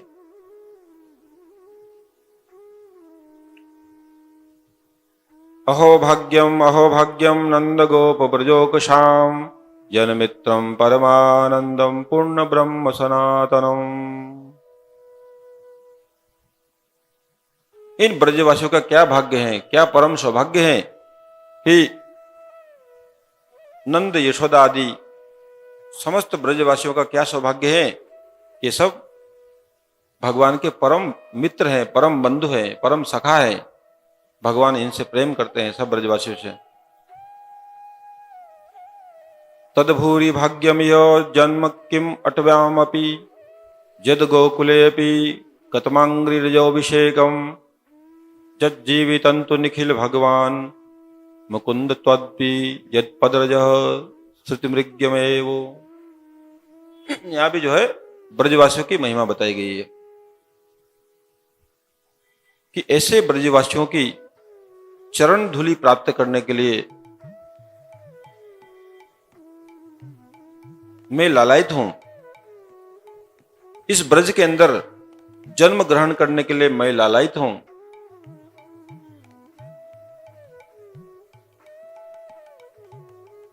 जिन भगवान की पदरज के द्वारा ये वृंदावन अभिषिक्त है, ये ब्रज अभिषिक्त है, जिस ब्रज में भगवान निरंतर विहार करते रहते हैं, भगवान के ब्रजवासी विहार करते हैं, गोपियां विहार करती है, उसी वृंदावन की गुल्म लता यहां का कुछ भी बनने के लिए प्रार्थना कर रहे हैं ब्रह्मा जी। समाश्रिताय पद पल्लव प्लवम महत्पदम पुण्य यशो मुरारे भवाम दिवस पदम परम पदम पदम पदम यत विपदाम न तेषाम। जिन्होंने भगवान के चरण को कमल रूपी नौका का आश्रय किया है, वे भवसागर को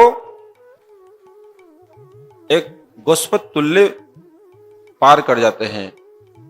जिस प्रकार एक गाय के खुर, गाय का जो पैर होता है, जब गाय बरसात में चलती है तो उससे एक गाय के पैर का चिन्ह हो जाता है, जिसको बोलते हैं गोस्पद।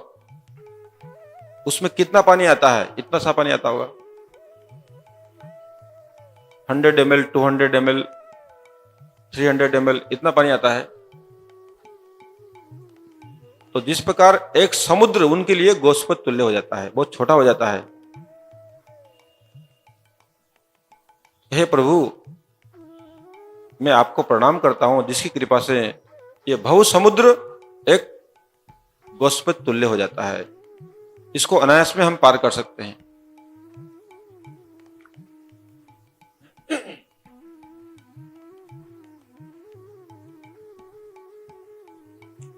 इस प्रकार जो है ब्रह्मा जी बहुत स्तुति करते हैं। भगवान उनकी तरफ विशेष ध्यान नहीं देते हैं और वो अपनी लीलाओं में मस्त रहते हैं।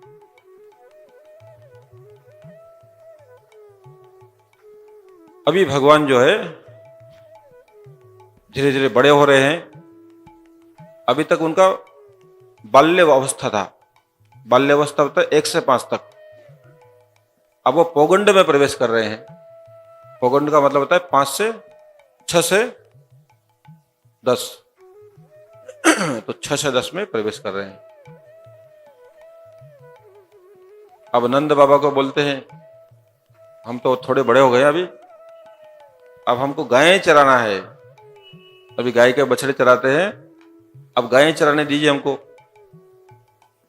ठीक है लाला, अब तुम गाय चराने के लायक हो गए हो, ठीक है गाय चराओ। एक दिन जो है सभी ग्वाल बाल सखाओं के साथ में वन के अंदर प्रवेश करते हैं। गायें अपनी आनंद से चल रही है, सारे सखा खेल कूद कर रहे हैं। थोड़ी देर बाद में थक जाते हैं। थकने के बाद में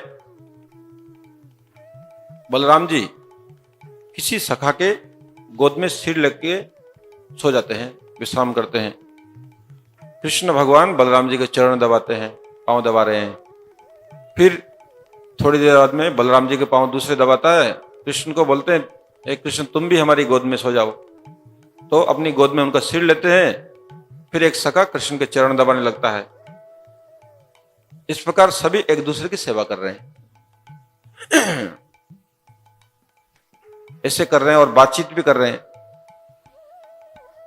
सखा लोग बोलते हैं, हे कृष्ण, ये बगल में एक तालवन है। इस तालवन में बहुत मीठे मीठे सुगंधित ताल है, जिसकी खुशबू हमारे नाकों में आ रही है। उसको हम खाना चाहते हैं, किंतु इस तालवन में बहुत बड़ा असुर रहता है, धेनुकासुर। वो किसी को भी ताल नहीं खाने देता है। वहां पर वो अपने परिवार के साथ में रहता है। तो हमारे कोई भी ब्रजवासी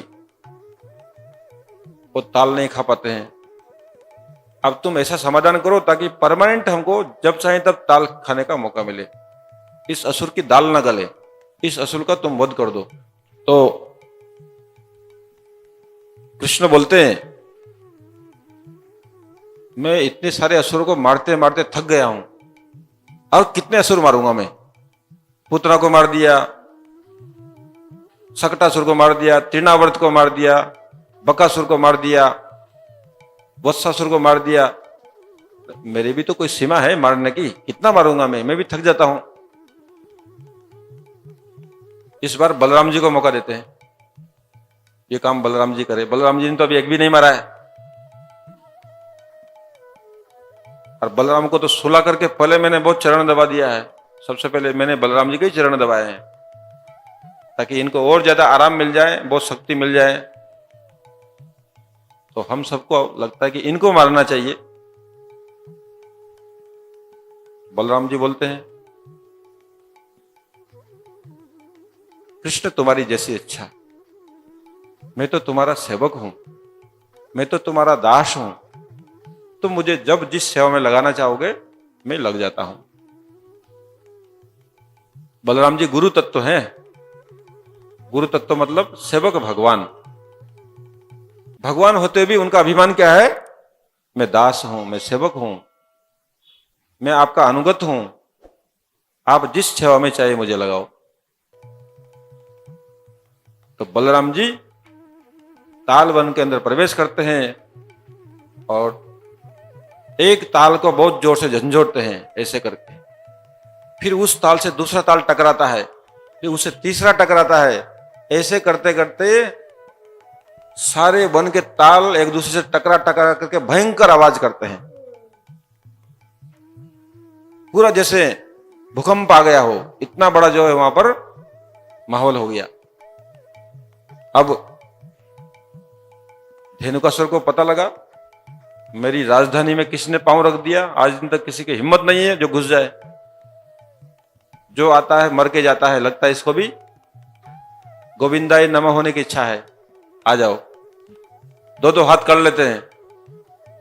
तो धेनुकासुर गधे का रूप है, वो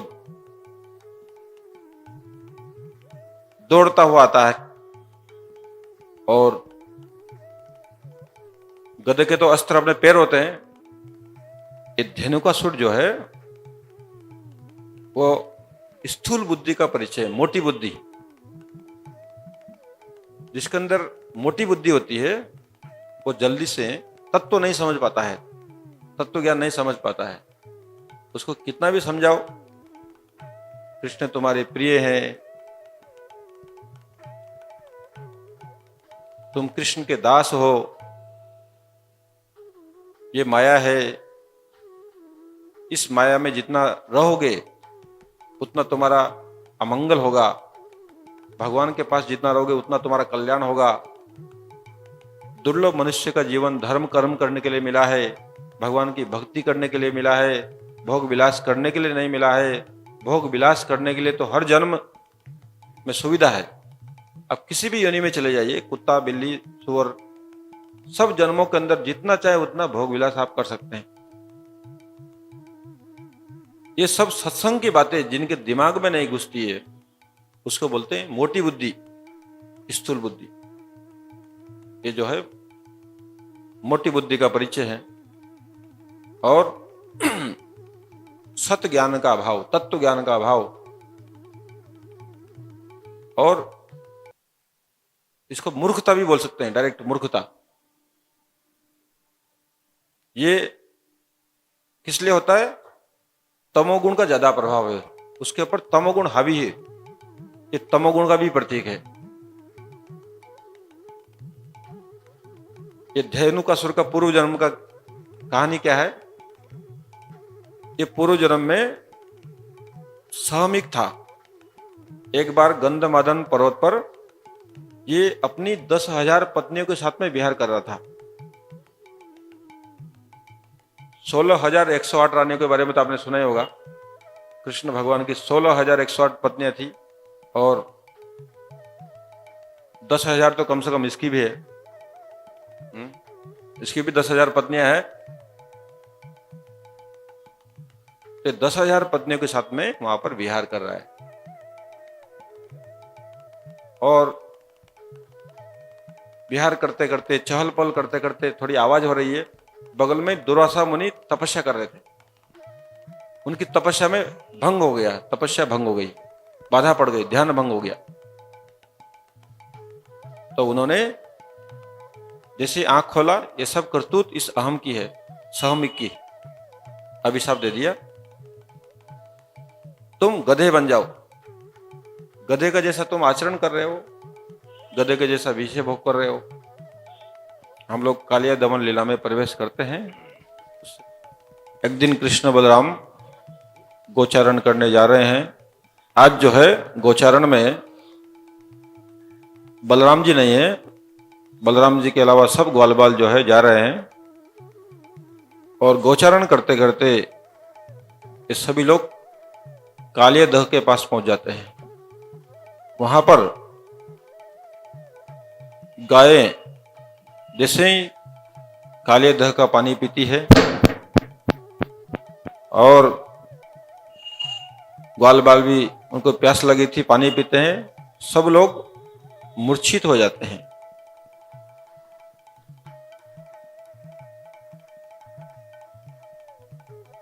तो भगवान जो है उनको अपनी करुणामयी दृष्टि से वापस जिंदा कर देते हैं। किंतु अब उन्होंने प्रतिज्ञा कर लिया कि मुझे इस कालिया का दमन करना है और कालिया दह को विशुद्ध करना है, विषैले जल को मुझे अमृत करना है, शुद्ध करना है।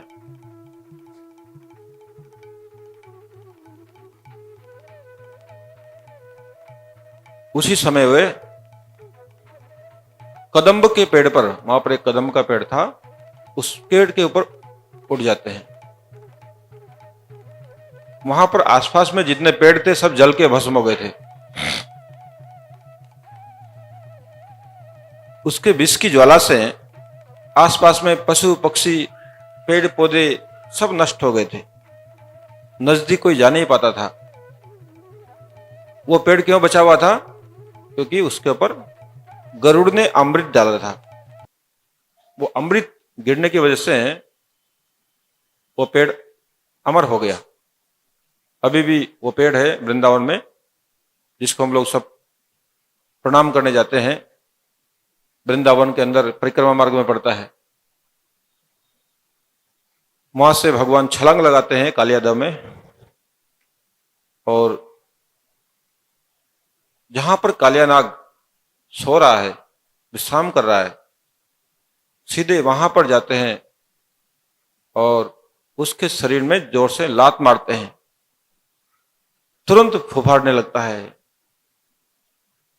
कौन आ गया मेरे राज्य में? आज दिन तक मुझे ने यहां पर प्रवेश करने की हिम्मत नहीं की। अरे छोटा सा बच्चा कहां से आ गया ये जो मुझे ललकार रहा है? उसने भी जो है अपने फनों के द्वारा उसको, कृष्ण को डसने का प्रयास किया और कृष्ण को पूंछ के द्वारा लपेट लिया। और कृष्ण भगवान जो है उसको धीरे धीरे एकदम ऊपर लेके आ गए। वहां पर आते ही भगवान ने अपने शरीर को फुलाना शुरू किया। जैसे फुलाता है वो अपना बंधन छोड़ देता है और भगवान उछल करके उसके फनों के ऊपर चले जाते हैं और बहुत अपूर्व सुंदर नृत्य करते हैं भगवान वहां पर, जैसा हम लोग अभी भजन में सुन रहे थे। नाग के नथैया नचैया, नाग को भी नचाया है, नाग के ऊपर नाचे हैं। तो भगवान जो है मुरली बजाते हैं, उसके ऊपर नाचते हैं बढ़िया से। भगवान ने देखा इतना सुंदर स्टेज कहां मिलेगा, इतना नरम नरम स्टेज। हमने बहुत जगह नाचा है, बहुत जगह कुछ किया है, इतना नरम और कोमल स्टेज तो कहीं नहीं मिलेगा। जितना चाहे बढ़िया से नाच लेते हैं। और जिस फन के ऊपर उनका पांव जा रहा है उससे मुंह से रक्त निकल रहा है, खून निकल रहा है। ऐसे करते करते उसके 101 फन है, सब फनों को भगवान ने दमन कर दिया है। सबके मुंह से जो है खून निकल रहा है। देखते ही देखते वो मरने की कगार पर आ गया। उस समय जो है उनकी पत्नियां हैं, नाग पत्नियां, वो कृष्ण की विशुद्ध भक्त है, प्रेमिकाएं हैं। वे स्तुति करती है, कश्चे अनुभवश्च न देव विद्महे तवांग्रिरेणु स्पर्शद्गारः यदवंशया श्रीललनाचर तपो विहाय कामान् सुचिरं धृतव्रता नाकपृष्ठं न च सार्वभौमं न पारवेष्ट्यं न रसाधिपत्यं न योगी सिद्धि न पुनर्भवं वा वांछन्ति यद पादरजः प्रपन्नः। गोपियां बोलती है, ये नाग पत्नियां बोलती है, जिनके चरणों की रज लक्ष्मी देवी जी प्रार्थना करती है, जिनके चरणों की रज पाने के लिए लक्ष्मी जी अभी भी तपस्या कर रही है बेलवन में, अभी तक भी आपके चरणों को प्राप्त नहीं कर पाई।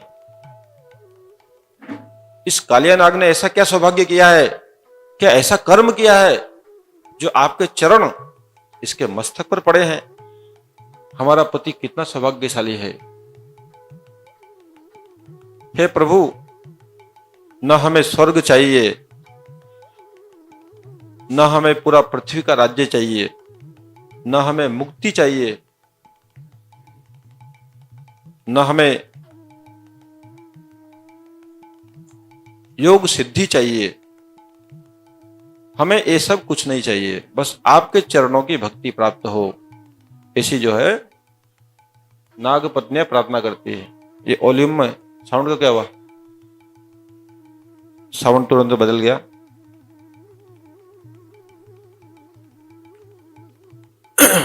तो जो है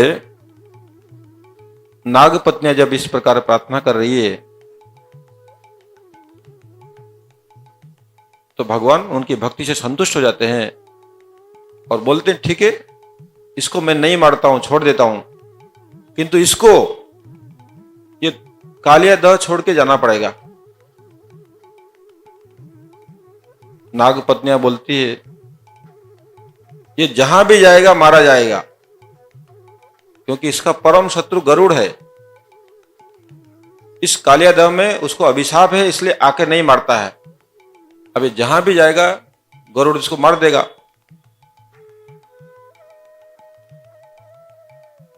तो आप मारे चाहे गरुड़ मारे, भक्त मारे चाहे भगवान मारे, एक ही बात है, वो तो मर ही रहा है। तो भगवान बोलते हैं, अब गरुड़ से इसको कोई डर नहीं, क्योंकि इसके सिर पर मेरे चरणों के चिन्ह बैठ गए हैं। इन चरणों को देख करके गरुड़ भी इनको प्रणाम करेगा, सारे विश्व के लोग इसको वंदना करेंगे। जो भगवान का हो जाता है उसके सभी हो जाते हैं। इस प्रकार जो है कालिया नाग का दमन होता है। ये कालिया नाग जो है अभिमान का प्रतीक है, अहंकार का प्रतीक है, क्रूरता का प्रतीक है और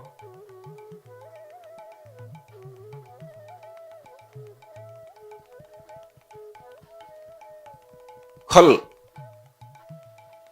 दुष्टता का प्रतीक है।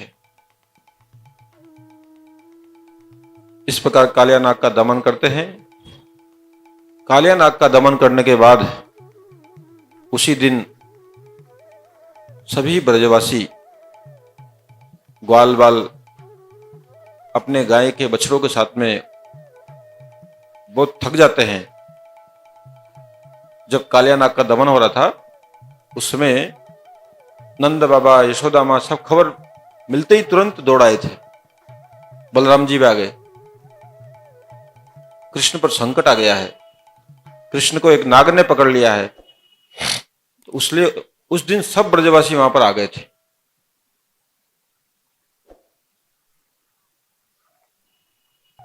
सब बहुत थक गए थे, इसलिए उस दिन उस रात में वहीं पर विश्राम करते हैं।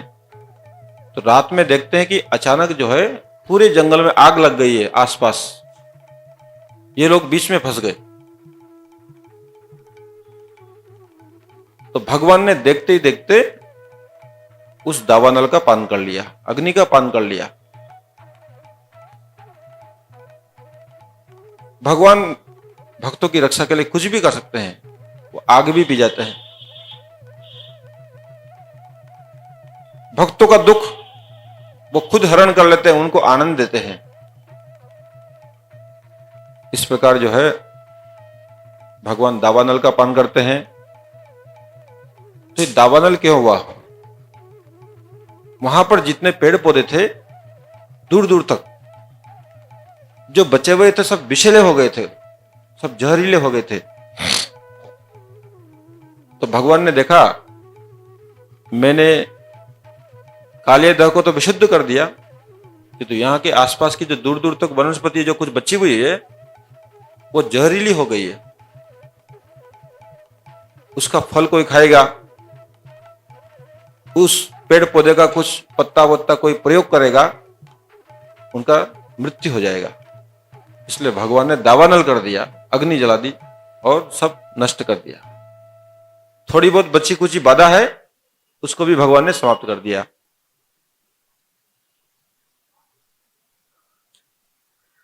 इसके बाद एक दिन कृष्ण बलराम गोचारण करने के लिए जाते हैं। सभी लोग खेल रहे हैं।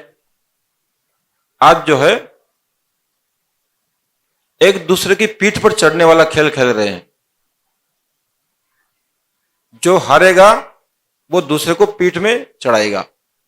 जो खेल रहे थे उस खेल में जो हार जाएगा वो जीतने वाले को अपनी पीठ पर चढ़ाएगा और वहां तक लेके जाएगा जहां तक उन लोगों ने स्थान निर्दिष्ट किया है, उतना उसको लेके भागना पड़ेगा उसको।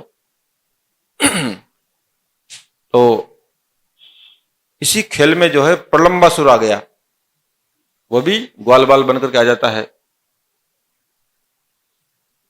और वो जानबूझकर बलराम जी से हार जाता है। तो बलराम जी को उसके पीठ पे चढ़ने का मौका मिलता है। बलराम जी को लेके वो जो है जहां जाना था उससे भी आगे लेके भाग रहा है, दूर भाग रहा है। बलराम जी को पता लगा। बलराम जी ने धीरे धीरे उसका गला दबाना शुरू किया। देखते देखते अपना असली रूप प्रकट कर दिया, असुर का रूप में आ गया। फिर भगवान ने दोनों हाथों से ऐसे मुक्का मारा, वहीं पर धराशायी हो गया। बोले प्रलंबासुर वधकारी बलराम जी की जय। तो बलराम जी ने दो असुर मारे थे, एक धेनुकासुर को और एक प्रलंबासुर को। बाद बाकी सब कृष्ण भगवान ने मारे हैं। ये प्रलंबासुर को यहां बताया है लाभ पूजा प्रतिष्ठा। हमारे जीवन में जो मान सम्मान पाने की जो इच्छा होती है, प्रतिष्ठा पाने की जो इच्छा होती है, यही जो है प्रलंबासुर है। इसको भी जीवन से निकालना चाहिए। मान सम्मान प्रतिष्ठा के लायक एकमात्र भगवान है, हम उसके लायक नहीं है, हम नालायक हैं। यदि कोई हमको सम्मान करता है, कोई हमको प्रणाम करता है, कोई हमारी पूजा करता है, तुरंत उसको भगवान को भेज देना चाहिए, तुरंत भगवान को अर्पण कर देना चाहिए और ऐसा भाव रखना चाहिए कि जो प्रणाम कर रहा है, हे कृष्ण ये आपको प्रणाम कर रहा है, आप इसके प्रणाम को स्वीकार करिए। मैं बीच में यदि प्रणाम ले लूंगा तो मुझे नरक में जाना पड़ेगा, आप ही प्रणाम में हैं। वो प्रणाम तुरंत भगवान को दे देना चाहिए, नहीं तो वो हमारा बंधन हो जाता है। इसके बाद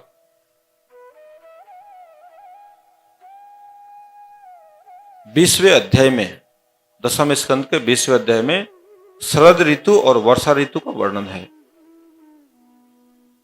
कि शरद ऋतु और वर्षा ऋतु में किस प्रकार जो है वृंदावन और समस्त ब्रजमंडल शोभायमान हो जाता है, सुंदर हो जाता है, प्राकृतिक सौंदर्य से परिपूर्ण हो जाता है। इसके बाद में 21 अध्याय में वेणु गीत है। 21वें अध्याय में भगवान इसमें बंसी बजाते हैं। अभी तक बंसी नहीं बजाया ना? बजाया? बजाया, बहुत बार बजाया है। बंसी बजाया तभी बंसी गीत आया है। भगवान कृष्ण ने बहुत बार बंसी बजाया। जितनी बार गोचारण किया है सब समय बंसी बजाते थे। कालिया नाग के ऊपर भी बंसी बजाया था। वृंदावन में जब प्रवेश करते थे तो बंसी बजाते बजाते प्रवेश करते थे। वृंदावन से जब आते थे गाय चराने, बंसी बजाते बजाते आते थे। उस झांकी को गोपियां बहुत प्रेम से निहारती थी, उसी झांकी को अपनी आंखों में बसा लेती थी।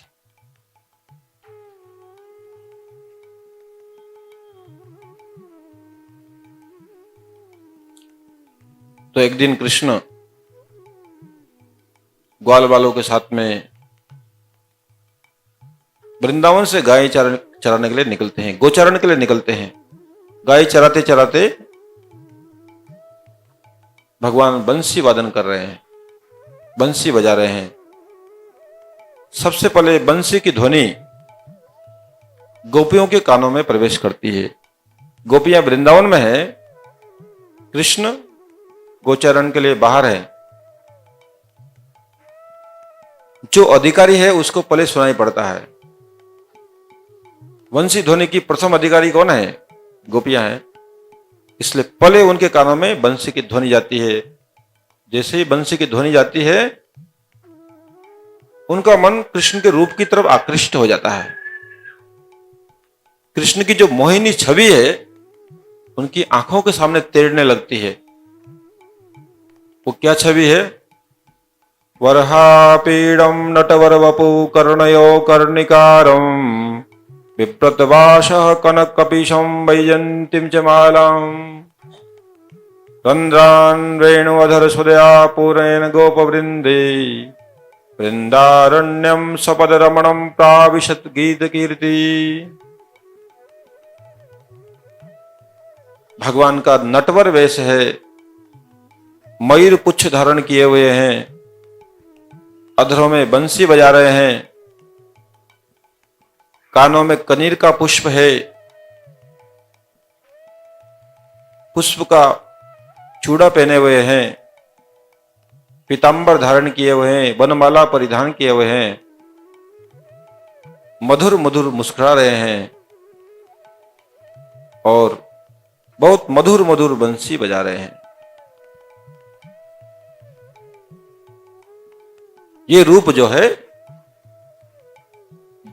गोपियों की आंखों को सामने तैरने लगा और तुरंत जो है गोपियां मानसिक रूप से कृष्ण के पास में पहुंच गई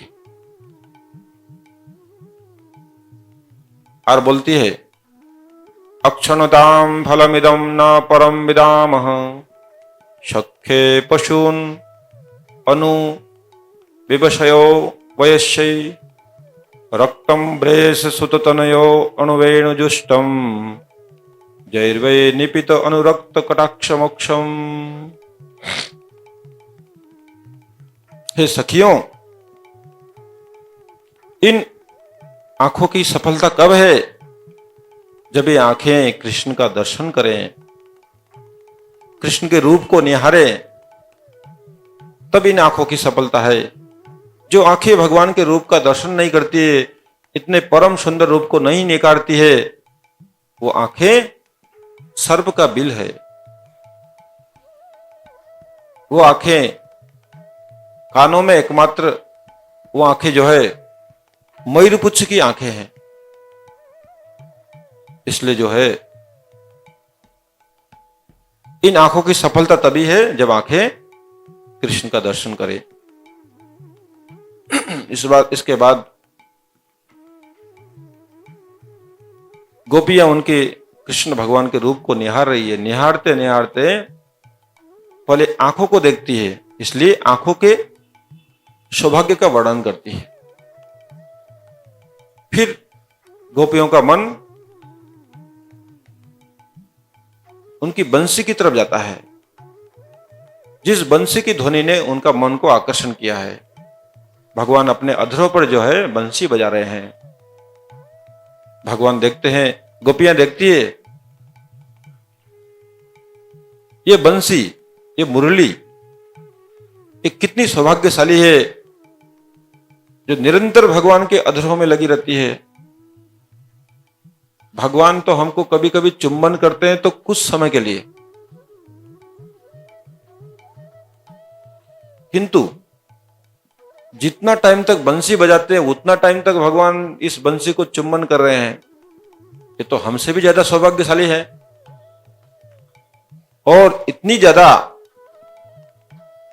अधर सुधा का पान कर रही है कि लगता है हमारे लिए कुछ बचाएगी ही नहीं। गोपियों का ऐसा भाव है, लगता है खुद ही सब पी जाएगी, हमारे लिए भी कुछ अधरामृत छोड़ोगी।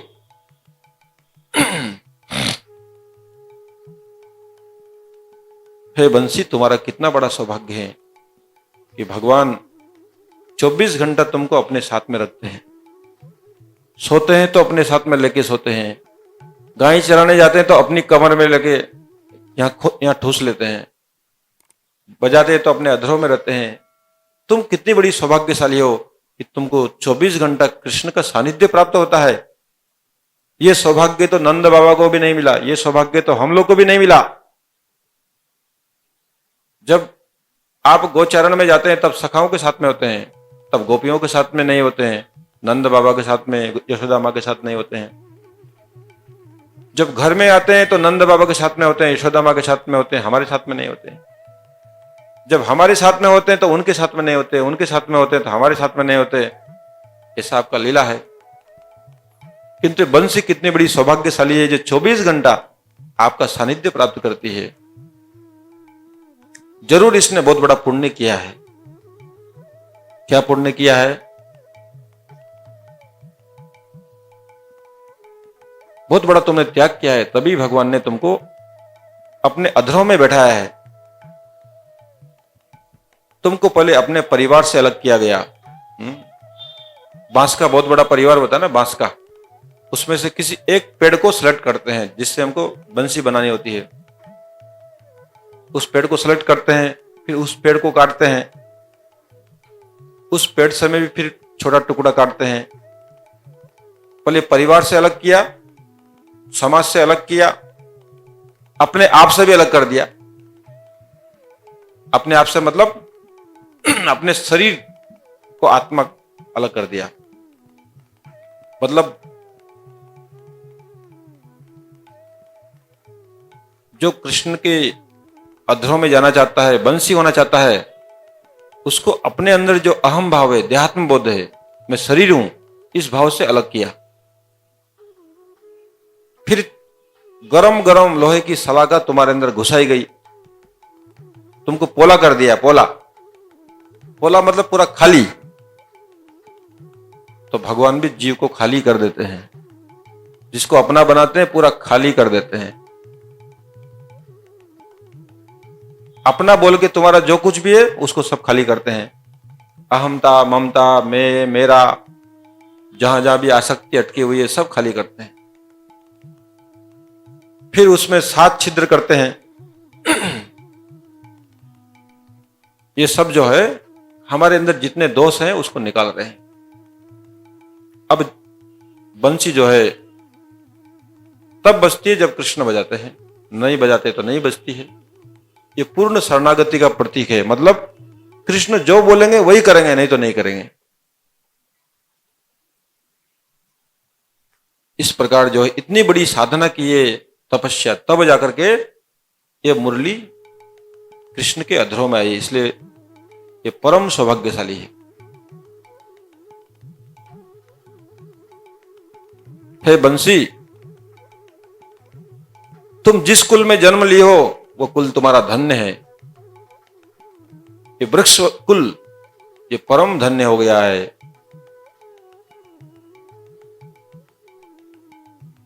जिस नदी ने तुमको पानी से सिंचन किया है वो नदी परम सौभाग्यशाली है। उस नदी का नदी बनना सफल हो गया। उस पेड़ वंश होना सफल हो गया जिसमें तुमने जन्म लिया है। इसलिए जिस परिवार में एक भी शुद्ध भक्त का जन्म होता है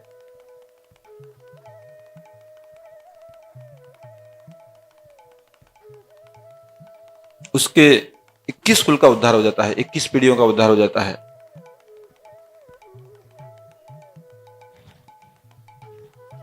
इसके बाद गोपियों की दृष्टि उनके चरणों पर जाती है, भगवान के चरणों पर, और चरणों पर जाते हैं उनकी दृष्टि फिर वृंदावन पर चली जाती है। वृंदावन धाम, आपके चरण कहां पर हैं? इस वृंदावन धाम पर। हे सखी, ये वृंदावन धाम कितना धन्य है जो हर समय भगवान के चरणों से विभूषित हो रहा है। जिन चरणों को कभी कभार हम अपने वक्ष स्थल पर धारण करने का सौभाग्य प्राप्त करती है, मस्तक में धारण करने का सौभाग्य प्राप्त करती है, कभी कभी अपने हाथों से उनको स्पर्श करने का सौभाग्य प्राप्त करती है। ये वृंदावन कितना सौभाग्यशाली है कि इसको हर समय कृष्ण का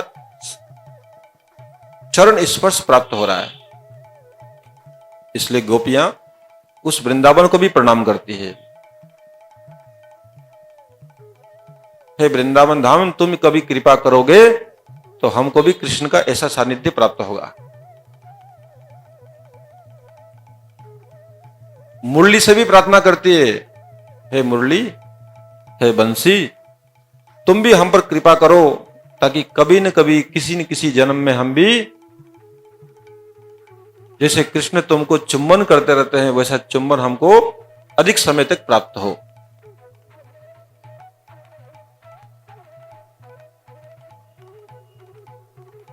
इसके बाद फिर वापस गोपियों की दृष्टि मुरली पर चली जाती है। भगवान मधुर मधुर मुरली बजा रहे हैं। वो मधुर मधुर मुरली का संगीत गोपियों के कानों में गूंज रहा है और गोपियां देख रही है जब भगवान कृष्ण मुरली बजा रहे हैं तो मोर मयूरी नाच रहे हैं, बहुत सुंदर नृत्य कर रहे हैं। पहाड़ों पर जो वृक्ष हैं उनकी चंचलता खत्म हो गई है। वो चहचहा रहे थे, चंचलता कर रहे थे, इस पेड़ से उस पेड़ पर उड़ रहे थे। उनका चहकना बंद हो गया। वो एक टक लगाए कृष्ण की ओर देख रहे हैं, कृष्ण का रूप पान कर रहे हैं और उस मुरली की ध्वनि को सुन रहे हैं।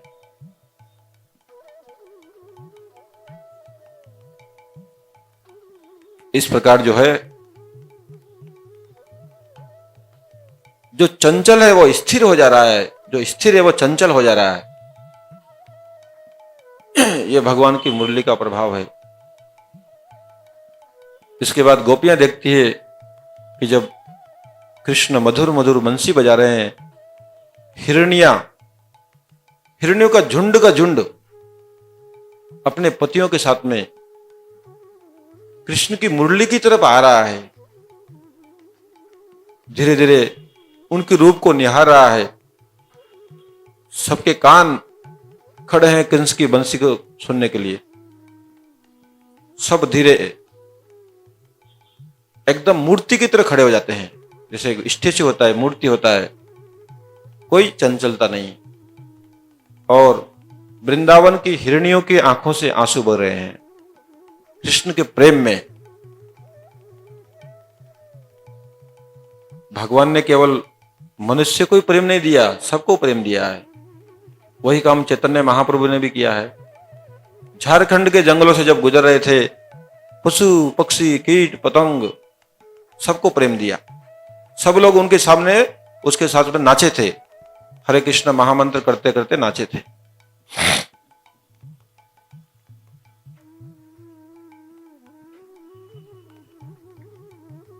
इस प्रकार कृष्ण बंसी बजाते जा रहे हैं और गोपियों को उस बंसी का प्रभाव नजर आता जा रहा है। देख रहे हैं आकाश मार्ग के ऊपर बहुत सारी देवियां जा रही है, स्वर्ग से आई हुई देवियां यान में बैठ करके जा रही है। जैसे ही उनके कानों में कृष्ण की बंसी पड़ती है वो सब सुध बुध खो बैठती है और उसी यान में ही अपने पतियों के सामने ही मूर्छित हो जाती है। उनके कपड़े इधर उधर अस्त व्यस्त हो जाते हैं। ये मुरली का प्रभाव है।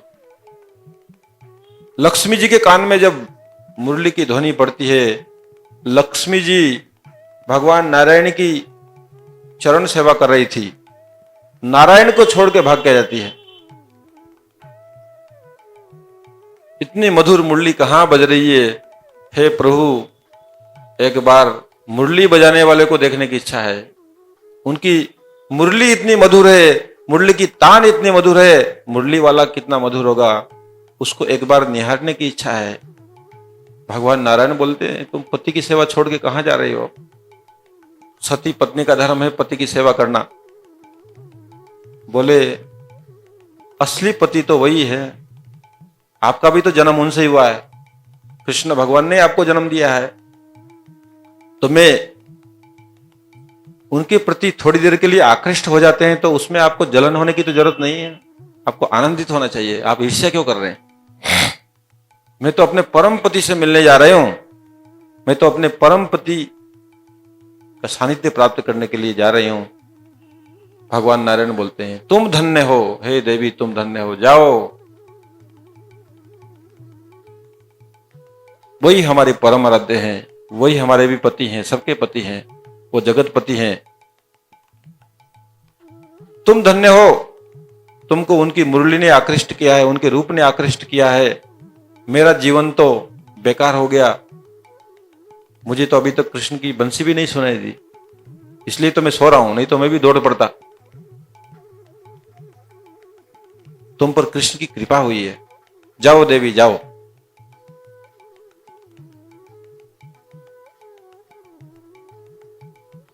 इस प्रकार जो है भगवान की बंसी एक एक के ऊपर अपना चमत्कार विस्तार कर रही है।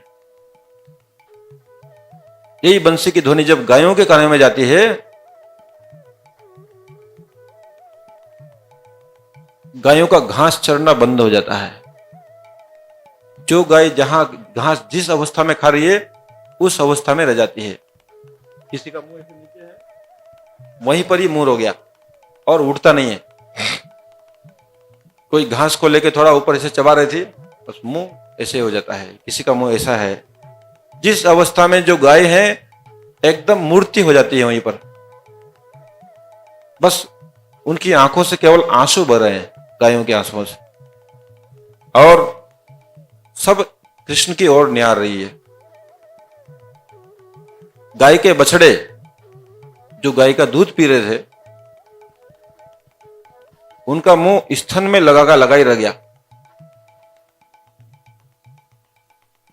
न नीचे आ रहा है न ऊपर जा रहा है, न दूध पी रहे हैं, बस मूर्ति हो गए। उनकी भी आंखों से आंसू बह रहे हैं। यही है कृष्ण प्रेम, यही है भगवत प्रेम, यही है भगवान की बंसी का प्रभाव।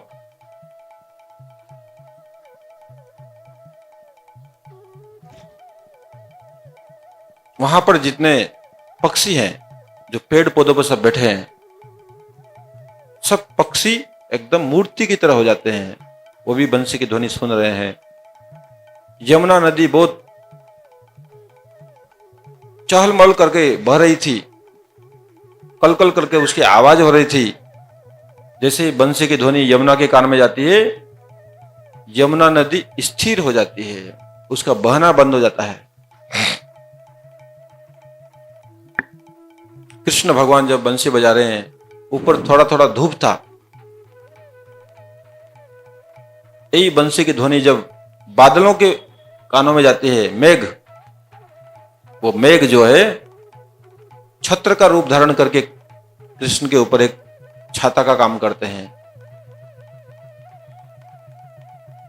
कृष्ण के प्रेम के विरह में उनकी आंखों से आंसू बहने लगते हैं, वही वृष्टि का काम करते हैं, वही पुष्प वृष्टि भी कर रहे हैं ऊपर से। वृंदावन की जो भिलनिया है, उनके कानों में जब बंसी की ध्वनि जाती है, वो भी अपनी सुध बुध खो बैठती है और भगवान कृष्ण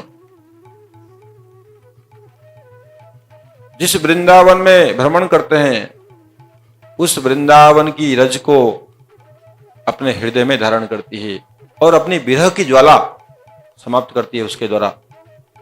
कि आपकी जो ये चरण रेणु है, यही हमारी हृदय की ज्वाला को शांत कर सकती है। गोवर्धन पर्वत के कानों में जब भगवान की बंसी ध्वनि जाती है,